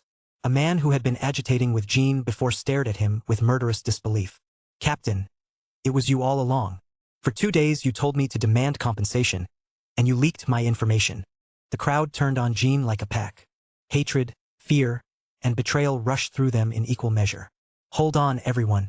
There's more. Let's finish watching, Ethan said, his voice calm and authoritative. Files continued to play one after another. File 66. Uzain. File 67. Summer. File 68. Felix. When File 68 finally ended, the island sat under a heavy, dark silence. 68 people stood together, trembling, their faces pale. Shouts erupted. You animals! You sold our lives for money. You knew we were going to die, and you still sold our information. I regret it. I regret listening to him and trying to cause trouble for the boss. I'll kill you. I've been with you 7 years, and you tried to get me killed. One woman stooped, picked up a rock, and flung it at one of the accused. The stone struck hard, and someone else screamed. Kill them, a voice called. Kill. The cry multiplied until it was one voice from thousands. The crowd surged forward. The 68 scattered, screaming for mercy. Their pleas dissolved in the roar of the mob. A few hands caught at them. Dragging, pushing, beating. Leo, Victor, Williams, Celeste, and Emery moved instinctively to intervene. Ethan, stop, they yelled. Ethan raised a hand and held them back. Boss, someone shouted. Get them out of here. Another voice pleaded. Someone's going to die if we don't stop them. They all cried. Ethan looked at the chaos and smiled. Not a friendly smile, but a measured one. Energy users have good and bad among them, and ordinary people are the same. The 9th Division can handle energy users directly, but ordinary people answer to the law. Can this be exposed? Can they be punished by the law? His words landed like a stone. The implication was clear. The 68 were not just traitors in the court of public opinion, they were compromised in a way that could be proven, investigated, and prosecuted. Chapter 641. Kiera's Zither. Calming the mob. As soon as Ethan spoke, Victor and the others understood what he meant. But still, Emery Shaw muttered, letting out a weary sigh. There's no but. Letting this matter fade away without consequence? That's too easy for them, Ethan said, his eyes fixed on the chaos below. There wasn't a trace of pity in his expression. A few minutes later, the 68 agitators lay on the ground, beaten beyond recognition. Yet the enraged crowd showed no sign of stopping. One woman in particular had completely lost control. I gave you the best 7 years of my life, and this is how you repay me? You bastard! I'll eat you, she screamed. In her frenzy, she bit off the ear of a man who was already dead. Enough! They're dead, Ethan shouted, but the crowd was too far gone to listen. He tried to use his soul power to calm them, but their rage was too overwhelming. He didn't dare push too hard, afraid he might seriously hurt someone, and frustration darkened his face. He had only wanted them to vent their anger, to reclaim some sense of justice. He hadn't expected that once ordinary people were driven mad, they could become more vicious than any energy user. Killing was one thing, but this was desecration. Earlier, Kiera had told Ethan what she'd overheard. The girl was gifted in musical arts and possessed incredibly sharp hearing. Even in total darkness, she could distinguish voices and footsteps. Just moments ago, she had even heard Starfall Selim murmuring under his breath. Zhang! Zhang! Zhang! Just as Ethan was running out of options, the sound of plucked strings echoed through the air. Everyone turned toward Kiera. Somehow, she had conjured a zither and was now seated cross-legged on the ground, the massive instrument resting across her lap. Its size made her look almost childlike beside it. The zither was strange. 81 strings, each shimmering faintly, but no one stopped to wonder about its origin. The crowd was transfixed. A faint violet aura shimmered around Kiera's small frame. Her fingers moved lightly over the strings. The melody that poured out was ethereal, like something that had drifted down from the heavens. The clear, crystalline notes brushed against the hearts of everyone who heard them. Each pluck of a string felt like a drop of cool water falling into a clear spring. The tune was unlike anything anyone had ever heard. As she played, The crowd imagined tiny fire phoenixes rising from her fingertips, shimmering, graceful, and alive. The phoenixes swirled and danced in the air before scattering across the crowd. They passed through bodies like warm spirits, yet their touch was cool, soothing, washing away the fury that had consumed them moments ago. Slowly, the thousands of people below began to calm. One by one, they stopped moving. They straightened, their eyes softening, and turned toward Kiera, listening quietly to her heavenly song. The screams and sobs faded until there was only silence and the gentle hum of the strings. The same crowd that Ethan couldn't control had been subdued by a single melody. Zhang, Zhang, Zhang. Kiera's fingers quickened across the strings. Spirit calm, she whispered. Her hands swept forward, striking a deep, resonant note. Zhang. A crescent-shaped halo burst from the zither, gliding through the air like a gentle breeze. As it washed over the thousands below, people tilted their heads back, eyes fluttering. The halo dissolved into faint threads of light that sank into their foreheads, and the tension in their faces slowly eased. Soul wipe. Zhang, Zhang, Zhang. 3 sharp notes rang out in quick succession. 3 gray halos flew forth, one after another. Ethan watched as Kiera's small face flushed red. Her hand trembled slightly as she raised it, hesitating. Zhang, Zhang. Kiera bit her lip, and 2 more gray halos shot out, sliding into the foreheads of the crowd just like the breeze-like crescent before them. In that instant, distant gazes went blank.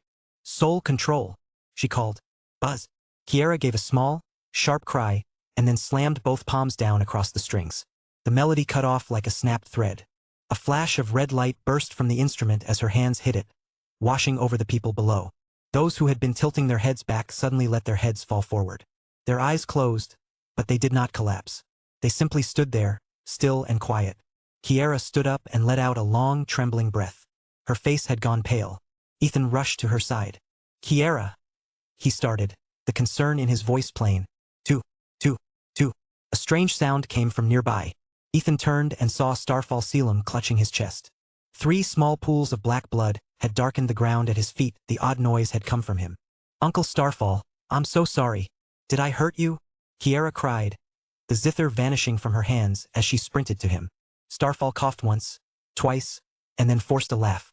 Cough, cough, cough. I'm fine, I'm fine. He rubbed Kiera's head gently while she patted his back. Congratulations. I'm afraid I'm no match for Brother Starfall anymore. Regis called, cupping his hands toward Starfall as people gathered. His tone made everyone look at one another, puzzled.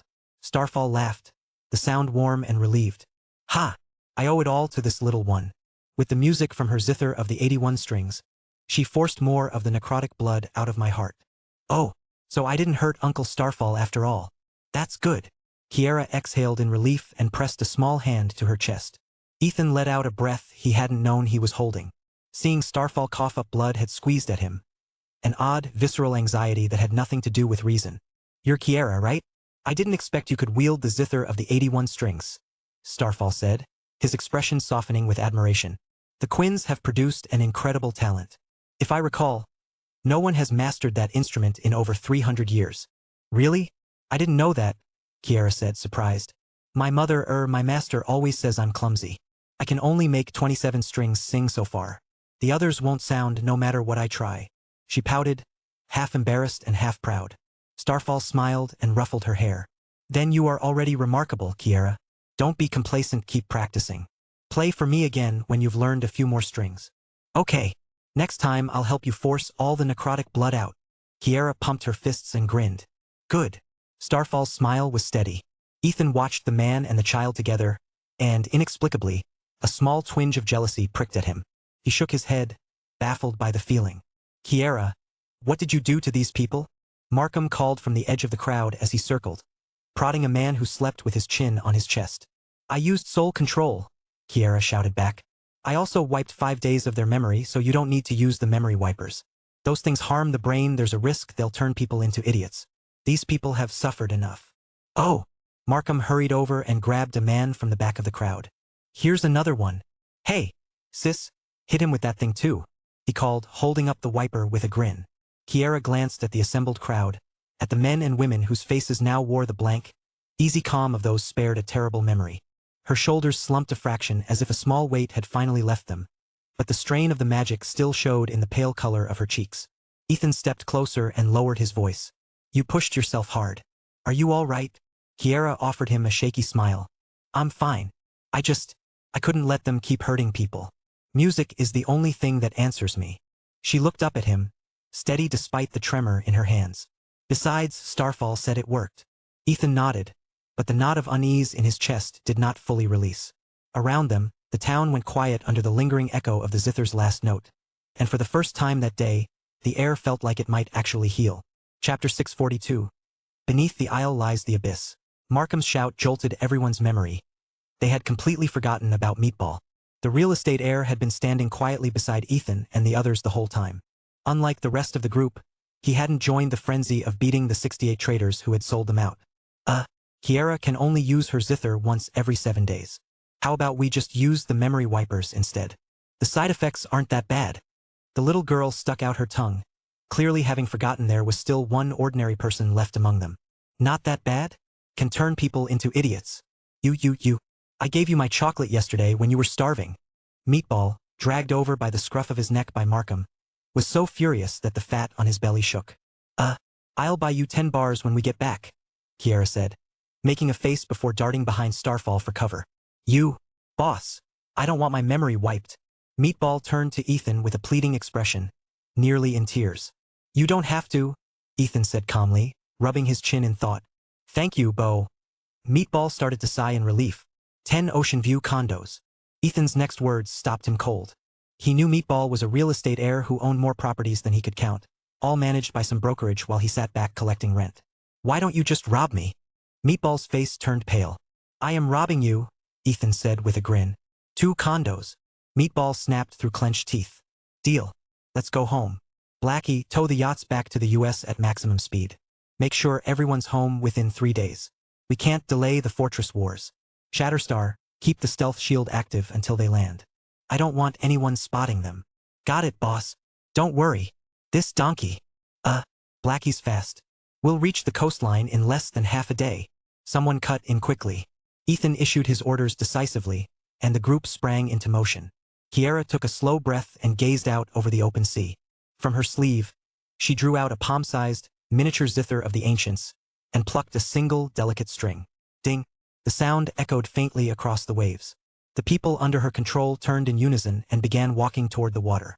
Though the surface shimmered under the sun, it was as if a transparent film covered it, allowing them to walk across without sinking. Hey kid, let's go, Markham called over his shoulder. Meatball blinked, still lost in thought. Ethan's sharp, calculating look replayed in his head, and he suddenly wondered if he'd just been completely swindled. Stop with the us. You were definitely swindled, Markham said dryly, seeing right through him. Meatball froze again, mouth open. Leo, walking past, clapped a hand on his shoulder, barely holding back a laugh. Come on, let's move. No, wait. I need to renegotiate. Meatball protested, twisting around to look back. But then his eyes went wide. Ethan's body was being enveloped by the sleek armor of his personal combat mech. In an instant, he shot upward into the sky. Holy cow! Iron Man! Meatball shouted, eyes sparkling with excitement. He cupped his hands around his mouth and yelled after him, Hey, boss!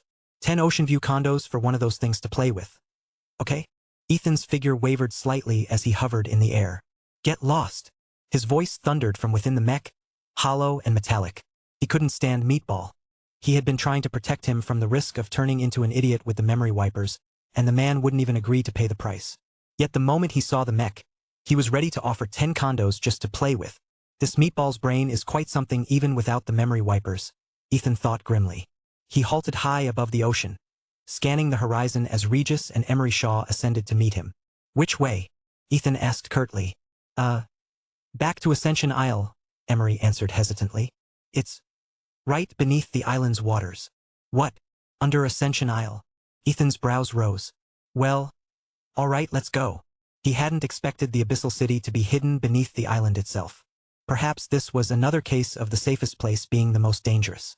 With the coordinates already logged by Shatterstar, Ethan engaged the mech's engines. Whoosh! His body vanished from sight. To ordinary eyes, he was gone in an instant. But Regis, Dragonchild, and Starfall Selim were not ordinary. The 3 of them followed, flashing through the air and covering vast distances with each blink. Gazing east from the high platform, The immortal isle is veiled. Within the cosmos of the isle, the void lies concealed. Attain the path of the ethereal break through the primordial seal. Far to the east, hidden within a spatial pocket 100 miles beyond Crescent Isle, a small island drifted in silence. Inside a wooden cabin, a young woman sat before a shattered table. Her body was bound by invisible restraints, her face pale but defiant. Alaric, I am the next matriarch of the House of Zane. How dare you imprison me? Aren't you afraid the House of Zane will come for you? Amber's voice rang out, filled with fury and pride. The House of Zane? Alaric leaned back, his tone dripping with disdain. What can your family possibly do to me? Besides, you're my intended concubine.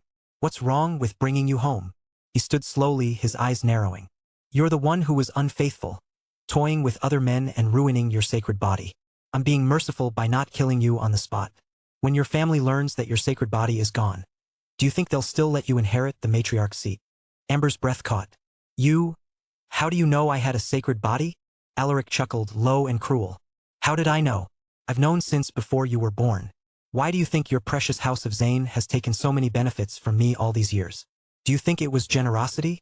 His expression hardened, and his voice grew colder. They all knew. You were my intended property. Every resource spent raising you came from me. I was simply waiting for your sacred body to mature so I could claim it. But I miscalculated. Someone else got to it first. Tell me, who was he? He slammed his hand down. The heavy pearwood table exploded into dust under the impact. Amber flinched, then slowly lifted her head. The initial shock faded from her eyes, replaced by calm defiance. Forget it, she said softly. I won't tell you. You didn't kill me because you couldn't find him on that island. Could you? As long as I keep my mouth shut, you'll never find him. A faint smile curved her lips as she spoke. In her mind, a certain figure flickered. Chapter 643. The Voice Beyond the Signal. Returning to Ascension Isle, Ethan noticed the change from miles away. The once luxurious resorts and gleaming villas along the eastern coast now lay in ruins, as if a tsunami had torn through them. When his boots hit the sand, he frowned, his jaw tightening. Amber's face flashed in his mind, and the anger he'd been holding back began to boil. Alaric, you just wait. If I, Ethan Selim, don't tear your precious Ascension Isle to the ground, I swear I'm no man. His team landed behind him, the wind from the dropship scattering dust across the shore. Ethan's gaze drifted toward the small wooden cabin where Amber had been staying. Anxiety tightened in his chest. Their relationship had been unexpected, but she was still his woman. And then there was Lila, his irreplaceable one. If his feelings could be measured, she would sit at the very center of his heart. No one else came close. In his previous life, Lila had hidden her true identity, watching over him from the shadows. Even after they lost contact in the real world, she had stayed by his side in the game right up to the end. Only after his rebirth had he discovered that Moonbeam had been Lila all along. Back then, he had lost both legs. Ethereal was the only place he could still walk, still fight, still breathe. And in that world, Moonbeam had been his only light. Emery Shaw stepped up beside him, his expression serious. Ethan, if you're worried about her, we should head to Ascension Isle first, he said quietly. Ethan shook his head. You said it yourself, it's a hidden island. We don't even know where to start looking. Since we're already here, we deal with this first. Emery hesitated, then sighed. Actually, I think I know where it is. Ethan turned to him. What do you mean? Without another word, Emery reached up and removed the black patch covering his left eye. Ethan had noticed before that there was no eyeball underneath, but he'd assumed Emery had lost it in a fight with Alaric. Seeing him take it off now, claiming he could locate the island, made no sense. This one's fake, Emery explained, holding the patch in his hand. I left my real eye with Amber. The prosthetic has a GPS system built into it. There's a chip in my eye socket that connects to it. The signal's dead here, but if they're still near Crescent Isle, once we hit a stable connection, I might even be able to open a direct link to her. Ethan's eyes widened. You can really do that? Emery nodded. Yes. A grin spread across Ethan's face. Then don't move. He clapped a hand on Emery's shoulder. What are you? Emery started, but Ethan had already raised his wrist device. Shatterstar, initiate system scan. Beep. Scan initiated. A narrow beam of blue light shot out from his wrist, sweeping across Emery's artificial eye. Beep. Scan complete. Copy system function, Ethan ordered. Beep. Copying in progress. Moments later, the device chimed again. Beep. Copy complete. Connect to system directly? Connect, Ethan said eagerly. A sharp whoosh filled the air as a holographic projection flickered to life before them. The image stabilized and showed nothing but darkness. What's going on? Ethan frowned. Emery stared at the empty feed, his brow furrowed. It should be showing something. If the signal's active, we should be seeing her. Unless, was it discovered and thrown away? Try moving it, he muttered, adjusting the settings on Ethan's wrist display. Ah, Ethan? A startled voice crackled through the device. Ethan froze. Amber? Amber? Is that you? Ethan? Is that really you? Where are you? Am I dreaming? Amber's voice trembled with disbelief. I'm a long story. Just check if you have something that looks like an eyeball with you, he said, realizing he couldn't easily explain everything yet. An eyeball? This one? She asked uncertainly. The holographic image on Ethan's device wobbled. When it steadied, both he and Emery went silent. Are you sure there was no signal before? Ethan asked, giving Emery a look that was equal parts suspicion and amusement. I swear there wasn't. Emery stammered, caught off guard but standing by his claim. It better be, Ethan muttered, still staring at him, because he had just seen exactly where Amber had pulled the prosthetic from. Tucked deep within her chest, hidden out of sight. Why did you hide it there, of all places? Ethan asked, his tone halfway between exasperation and disbelief. Amber sounded embarrassed but honest. I was being strangled. Then I saw a hand place this thing on the windowsill outside. There was an explosion right after that and people came running. Later, it crawled onto me by itself. It looked high-tech, so I kept it hidden. Ethan was speechless, but he decided it was best not to comment further. Where are you now? He asked instead. Are you safe? I'm not in danger, at least not right now. But as for where I am... Ethan, don't come for me, Amber said softly. Her voice broke at the end, and Ethan could see her eyes reddening on the projection. She was trying her best not to cry. His chest tightened. The sight of her struggling to hold it together made every protective instinct in him flare. Don't say that. Of course I'm coming for you, he said firmly. You're my woman, Amber. A muffled sob escaped her as tears finally burst free. She covered her mouth with her hand, but it couldn't hide the sound. In her mind, only 5 words echoed, over and over. You are my woman, Amber. Those words sank deep into her heart, dissolving all the fear and doubt she'd carried. Amber, don't cry. Ethan's voice softened. No, she said between quiet sobs. Don't come for me. That man, he's too strong. Really strong. Your words, they're enough for me. They really are. You haven't found Lila yet, have you? Go save her first.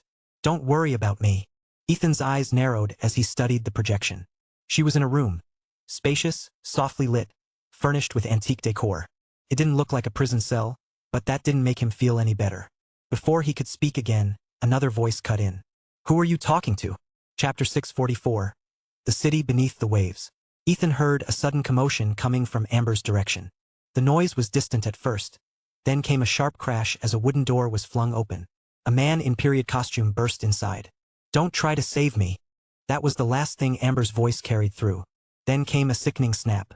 The final image burned into Ethan's mind was of Amber's foot crushing an eyeball. A cold rage seized him, tightening every muscle. Hot breath hissed from his nostrils. Huh? Is that him?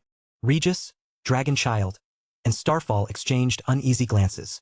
You've seen him before? Ethan's eyes glowed faintly red as his gaze swept over them. Regis nodded. We saw him once on Crescent Isle. He tried to capture Blackie to use as a mount. He's definitely strong. And back then, that was only one of his avatars. Otherwise, we would have stopped him. An avatar? Strong, you said? How strong? Ethan's voice came out low and dangerous. That avatar was likely at the late stage of the Voidbreaker rank, Regis replied, his tone careful. If that was just an avatar, then his main body should be much stronger.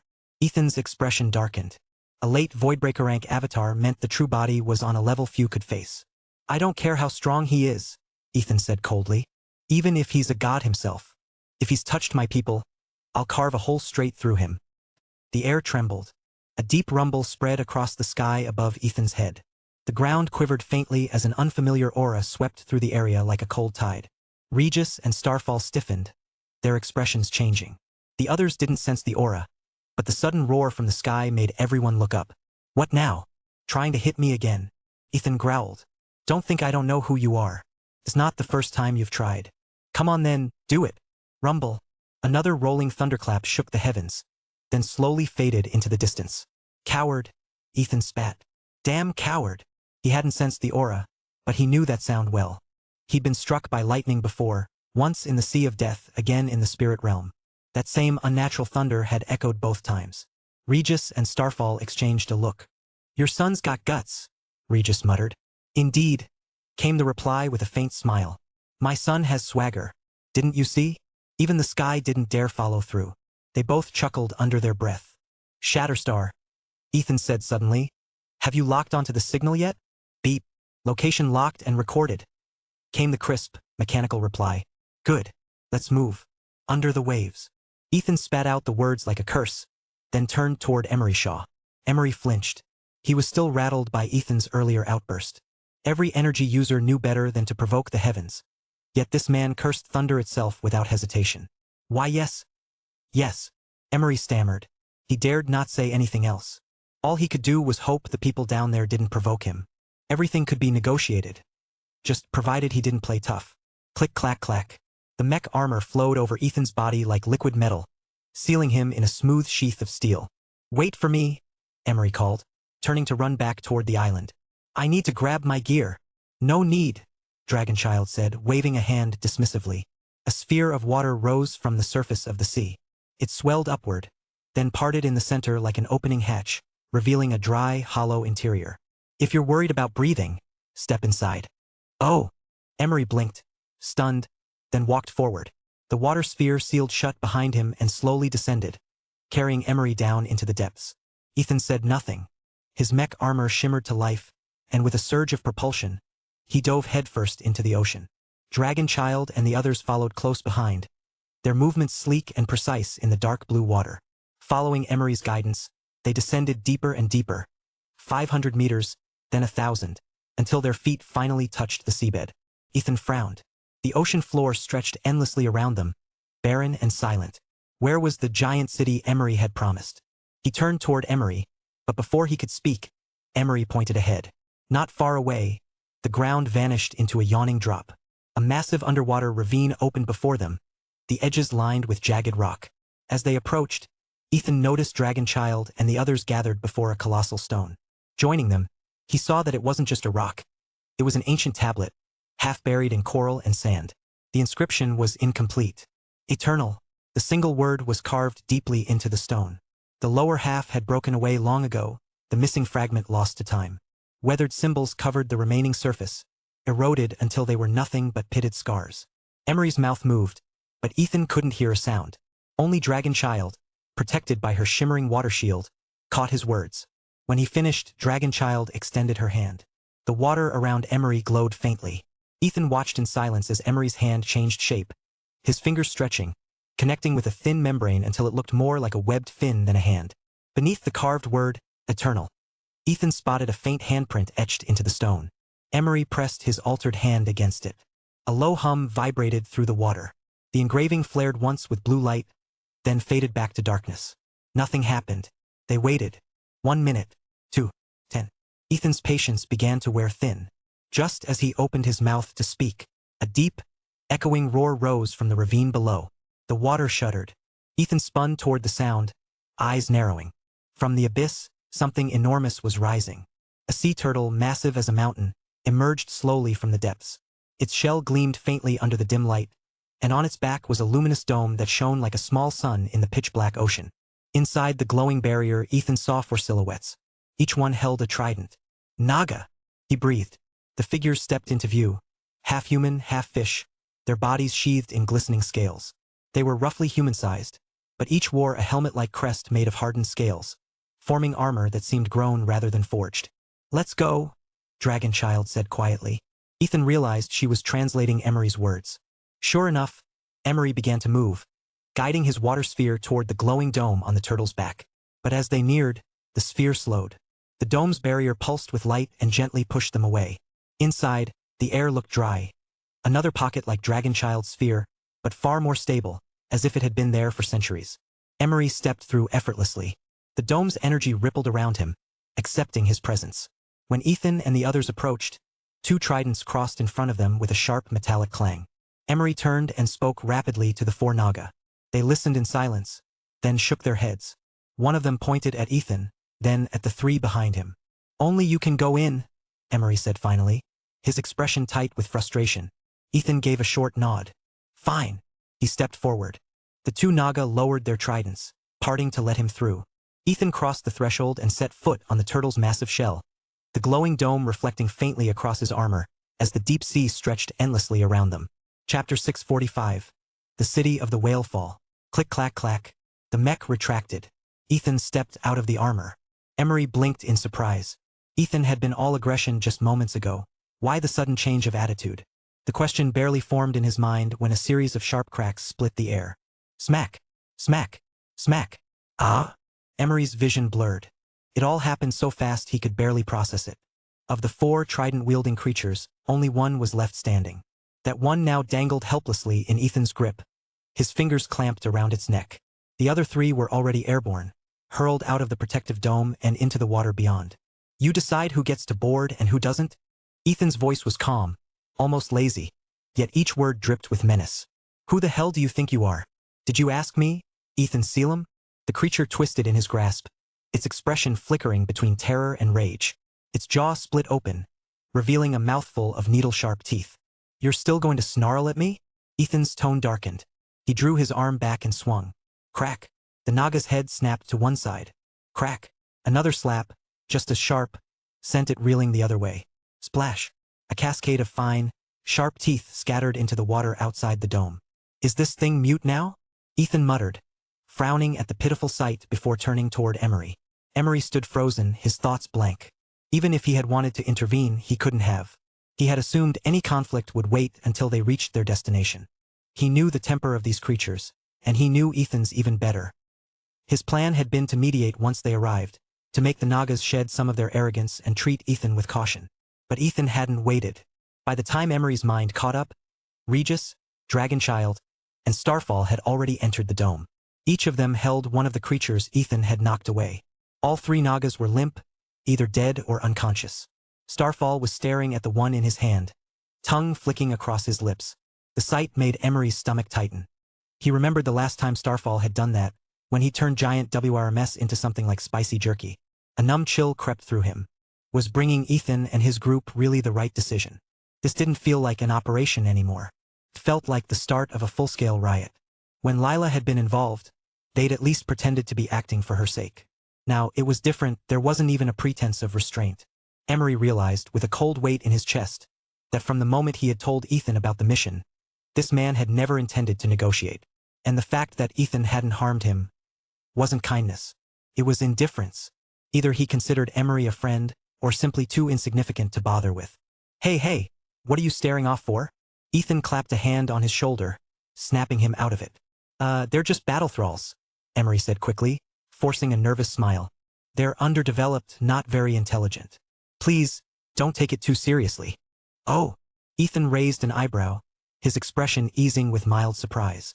So all that display hadn't even counted as an insult to their real masters? Just fodder, then. Can I eat them? Starfall suddenly chimed in, his voice full of hungry curiosity. Emery caught the way he swallowed hard, as if barely holding himself back. No. Don't do that. You'll provoke their superiors for sure. Emery's face went pale as he lunged forward, panic clear in his voice. If he was even a second too late, this man might actually take a bite. Ugh. Fine. I'll hold back, Starfall muttered, disappointment in his tone. He tossed the limp creature onto the turtle's massive shell. Can you control this turtle and take us there? Ethan asked, turning to Emery. Emery hesitated, then slowly shook his head. I can, Dragonchild said calmly. She raised her head and released a low, resonant dragon's roar. The sound was soft yet commanding, rippling through the water. The giant turtle shuddered beneath them, and then began to move. It turned smoothly and shot forward, diving into the deep ravine below. The speed was breathtaking. In Ethan's mind, turtles were sluggish, lumbering creatures. But this one sliced through the water like a bullet train, leaving swirling trails of current and blurred cliffs in its wake. 10 minutes later, a faint light began to glow in the darkness ahead. Ethan leaned forward, eyes narrowing. The gloom of the deep sea slowly gave way to a vast sapphire brilliance. The source of that light made him catch his breath. Below them stretched an entire city, built not of stone but of bones. Colossal skeletal remains, interwoven and endless, formed towering arches and sweeping bridges. It looked like an underwater metropolis sculpted from the remains of giants. Are those whale skeletons? Ethan asked, his voice low with awe. The city of the whale fall, Emery said, nodding. We've arrived. The sight left Ethan silent for a moment. The soft, luminous colors that flowed across the bones seemed alive, like memories drifting through the water. A certain passage drifted into Ethan's mind. Born to soar like a rock, destined to fall like a whale. When a whale rises, the heavens tremble. When a whale sings, the ocean stills. When a whale falls, life begins anew. Born in the sea, dying in the sea, returning to the sea, nurturing the sea. A whale spends its life roaming the endless ocean, yet it touches the ocean floor only once, in death. From that silent fall, an entire world of life is born. As they drew closer, schools of strange, luminous creatures swam around them. Ethan had never seen most of them before. Some looked like ribbons of light, others like transparent serpents weaving through the dark. The glowing whale bones rose around them like cathedral pillars, their faint blue radiance illuminating a massive dome that sealed off the city below. Through that shimmering barrier, Ethan could see that the interior was dry. A self-contained world beneath the sea. This was a city guarded by death, a sanctuary raised upon the sacrifice of countless whales. Ethan felt his tension ease, if only slightly. A place born from such solemn devotion couldn't be entirely evil. Still, the way they'd been brought here left a bitter taste in his mouth. Tell me about them, he said quietly. What kind of beings are we dealing with? Now that they had arrived, Ethan was ready to listen. Before, his only thought had been simple and absolute. I don't care who you are. Cross me, and I'll crush you. Emery looked at him, hesitating before speaking. They're called the merfolk, he said at last. Actually, I'm one of them too, in a way. I carry a trace of their blood. I didn't even know until they found me. Ethan raised an eyebrow but said nothing. Emery's gaze drifted toward the shimmering city below, his voice lowering as if he were reciting something ancient. Beyond the southern seas dwell the merfolk, he said softly. They live in the water like fish, yet weave the finest cloths beneath the waves. When they weep, their tears become pearls, and those pearls burn for 10,000 years. His words hung in the water like a song, fading into the slow pulse of the glowing whale bones. Chapter 646. The City Beneath the Whale Bones. As Emery continued his narration, Ethan felt a growing surge of interest. He hadn't expected the merfolk to be real, actual, living beings rather than legends whispered by sailors. The giant sea turtle beneath them had now slowed its pace. It didn't attempt to breach the dome above the submerged city, but instead drifted downward, touching the seabed with surprising gentleness. It came to a stop before a massive gateway framed by towering whale skeletons. Here, countless merfolk swam gracefully through the currents. None slipped through the gaps between the skeletal walls. They all used the grand gate to enter or leave the colossal city. Ethan couldn't help but wonder, how many of them lived here? Some of the merfolk were enormous, their serpentine forms stretching over 100 meters long. Those giant ones hold the lowest status here, Emery explained quietly, as if afraid the creatures might overhear him. The sea turtle advanced only halfway through the gate. When the waterproof shield on its back touched the city's protective dome, the two barriers merged, creating a transparent corridor that opened a safe passage for Ethan and the others.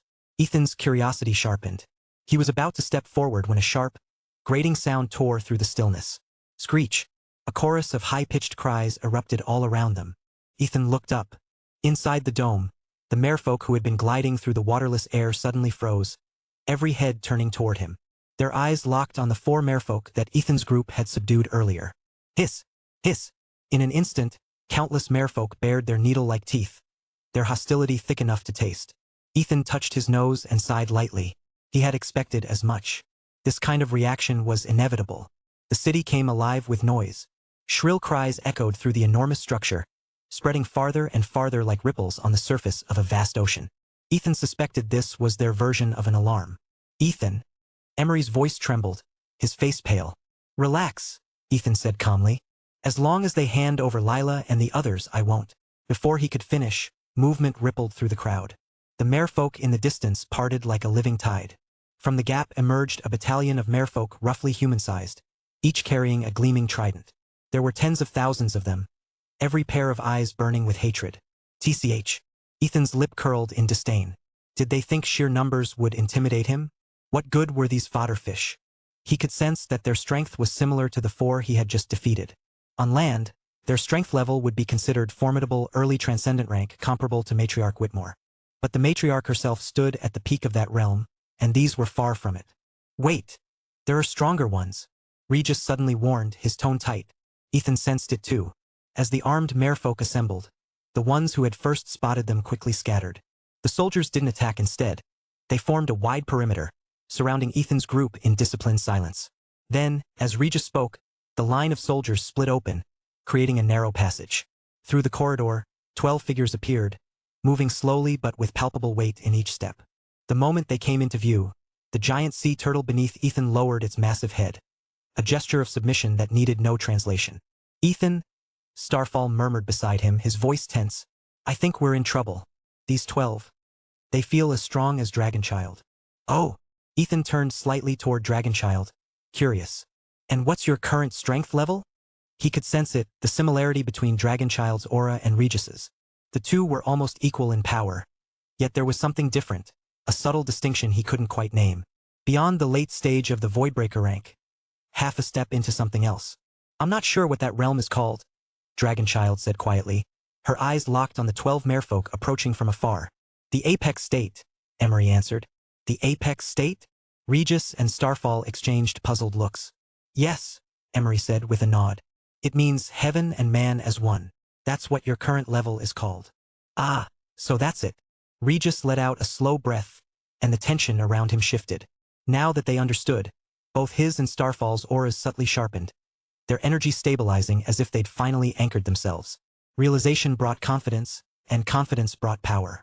I learned about this realm here, Emery continued, anticipating Ethan's next question. This city holds a vast archive of ancient texts, records passed down from ages long forgotten. Oh! Ethan's reply was brief, but his eyes gleamed with intrigue. So much of Earth's history had vanished, its knowledge scattered and buried with time. If the city of the Whale Fall truly preserved those records, it was an invaluable trove. He couldn't help but wonder, did they have everything? Or were even their archives incomplete? The thought sparked a flicker of calculation behind his calm gaze. By now, the 12 small merfolk had stopped before them. They were tiny, no taller than a meter, but the pressure radiating from them was unmistakable. Their presence weighed on the air, dense and suffocating. Ethan's eyes narrowed. If the 100-meter giants were considered the lowest in status, then these miniature beings must be the strongest of their kind. Emery glanced back at him. I'll go talk to them. Promise me. Don't act rashly. Without waiting for a response, he pushed off gently, gliding through the air as though still swimming underwater. The sight looked strange. There was no water here, yet he moved as if it were all around him. When Emery reached the 12 small merfolk, their faces twisted in visible distaste. Ethan's heart sank slightly. So that was how they saw him.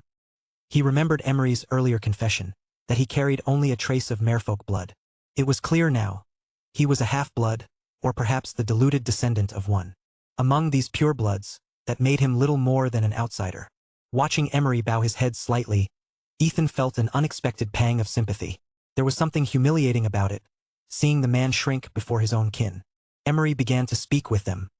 His voice was calm, but the merfolk's expressions grew increasingly hostile. A few times, he turned and gestured toward Ethan's group, as if explaining their presence. When the 12 small merfolk finally looked directly at Ethan, their faces hardened with arrogance and disgust. Ethan frowned. What was with that look? Hadn't they summoned him here? Emery soon drifted back toward them, his expression dark and heavy. What did they say? Ethan asked. He already had a sinking feeling about the answer. His suspicion deepened when 4 guards emerged from behind the small merfolk. Each carried what looked like iron shackles connected by long black chains. There were 4 sets, one for each of them. Ethan's brow twitched. His expression stayed calm, but the air around him cooled noticeably. The guards stopped a short distance away, waiting. Emery hesitated, unable to meet Ethan's eyes. Finally, he let out a weary sigh. You, do as you wish. Ethan's voice was low. What do you mean, as I wish? And what are those things they're holding? Chapter 647. The Mermaid Princess appears. Those shackles were specially crafted by the merfolk, Emery Shaw said slowly, his tone calm and straightforward. Once they're on, no matter how strong you are, your strength is completely suppressed. They said, if you put them on willingly, they'll overlook your offense toward the merfolk clan. He finished speaking, glancing at the 4 limp merfolk sprawled at their feet. There was no point pretending otherwise. He knew Ethan would never agree to wear those things. It was pure misfortune that they had crossed paths with these 12 merfolk today. Ethan narrowed his eyes, though he didn't attack right away. His voice was steady but laced with suspicion. They were the ones who summoned me here. And that look they gave me, it was pure disdain. Is this what you meant by Lila being safe? Emery sighed. We're just unlucky. We ran into these particular 12. What do you mean? Ethan asked. These 12 are of the royal bloodline, Emery explained, his tone carrying both irritation and unease. They're 12 of the 36 royal guards. They move together, act together, and the whole clan calls them the Princelings. Royal bloodline? Princelings. Ethan's eyes glinted with amusement. Hey, go easy on them, will you? Emery pleaded, noticing the dangerous spark in Ethan's gaze. They might be arrogant, but they're still royalty. If you fight them, the consequences could be serious. Ethan licked his lips, studying the short figures before him. Regis had warned him these ones were powerful. He was still thinking of how best to handle them when a sharp, clear voice suddenly rang out across the water. Stop right there. The words floated through the air, light and musical, like a spring breeze rippling across a still lake. Ethan froze and turned toward the sound. In the next instant, every one of the 10,000 merfolk guards hovering in the air dropped to their knees in perfect unison. The 12 short figures ahead of them reacted instantly as well, spinning around and bowing deeply toward the distant voice. The third princess. Thank the heavens we're saved. Emery breathed, his tense expression melting into relief. He quickly bent at the waist in a deep bow. Ethan kept his eyes fixed on the direction the voice had come from. First, he saw nothing. Then, just 2 meters in front of him, the air began to ripple softly, as if stirred by an invisible current. Out of that wavering light, a small figure emerged, a merfolk no larger than a human's arm. Yet there was something entirely different about her. She had no scales. A waterfall of sapphire blue hair flowed freely down her back, unbound and unadorned. Her skin was smooth and pale, as flawless as new snow. Her lower half shimmered in pure white, ending not in legs, but a slender, graceful fishtail. On her brow glimmered a delicate star-shaped mark, deep blue like a gem beneath the sea. Her beauty was unreal, almost divine. A mermaid, Ethan murmured, stunned. He could hardly believe his eyes. She looked exactly like the mermaids from ancient legends. Even the few words she had spoken earlier had been like music, clear, bright, and alive. Her voice alone could silence a crowd. He suddenly remembered the old tales that said mermaids could charm men to their doom with their songs. Are you Ethan Selim? Her tone was soft but commanding. Each word was crisp and bright, like pearls rolling across glass. Yes, I am, Ethan said, still staring wide-eyed. The tiny mermaid was barely 30 centimeters tall. A ridiculous thought crossed his mind, an almost irresistible urge to capture her and keep her in a glass tank. Humph, you won't be putting me in any fish tank, she huffed, pouting as if she'd read his thoughts. Now follow me. I've been waiting for you. With that, the little mermaid turned gracefully, her tail flicking once as she glided through the air, leaving a faint trail of shimmering light behind her. Wah? They. Ethan just stood there, stunned. What the hell? She can read minds. Beside him, Emery's jaw dropped. Ethan, you? He couldn't even finish the sentence. What on earth was this kid thinking? Putting the merfolk's third princess in a fish tank? Even Dragonchild turned her head sharply, giving Ethan a glare that said everything. A short distance away, Regis and Starfall tried, and failed, to hold back their laughter. The corners of Starfall's mouth twitched as he thought. Bold. That's one word for it. The mermaid princess was an apex state powerhouse, yet his son had the guts, or maybe the stupidity, to think of keeping her as a pet. He couldn't help but feel a hint of pride. See, Dad? Your grandson's even more reckless than you ever were. The princess floated a little farther ahead before realizing no one was following. She turned back, her luminous eyes landing on Ethan, and waited silently. Ethan rubbed his nose awkwardly. With a small, uncertain gesture, he started moving forward. At once, he felt an invisible buoyancy around him, as if the air itself had turned to water. He tried to adjust his balance, only to spin helplessly out of control. He flailed for a moment, arms and legs thrashing uselessly. He had never learned to swim. Giggle. A soft, bell-like laugh drifted through the air. It came from the mermaid princess. Clear, melodic, and completely unrestrained. Ethan froze, mortified. Behind him, the 12 short merfolk who had been bowing dared to glance up. Their faces twisted into mocking grins, enjoying his embarrassment far too much. Ethan's cheeks heated. All right, that's enough of that. Damn it. Travel form. Buzz. Light shimmered across his body. The buoyancy around him instantly stabilized, his movements becoming fluid and controlled. Humph. I've got seal form. I'm a druid after all. He leaned forward slightly. Swoosh. In a flash, he shot through the water-like air and stopped right in front of the mermaid princess. Everyone behind him blinked in disbelief. A second ago, he'd looked like a floundering fool, now he glided like a seasoned swimmer. But as he stopped, his position ended up directly above the 12 bowing royal guards. "How dare you? You seek death. To stand above our heads, have you no shame? You filthy, low-born human." The words came in a chorus of outrage. Whether by accident or not, Ethan's position was a serious insult among the merfolk. For a moment, Ethan didn't understand their anger. Then one word hit him: lowborn. His expression darkened. Bang, bang, bang. In a blur, his footwork exploded into motion. 12 rapid kicks, each one landing squarely on the head of a different royal guard. "How does it feel?" he said coldly. "To have a filthy, low-born human step on your head? You!" The 12 guards' faces turned crimson, scales bristling with fury. Ethan leaned slightly forward, eyes sharp.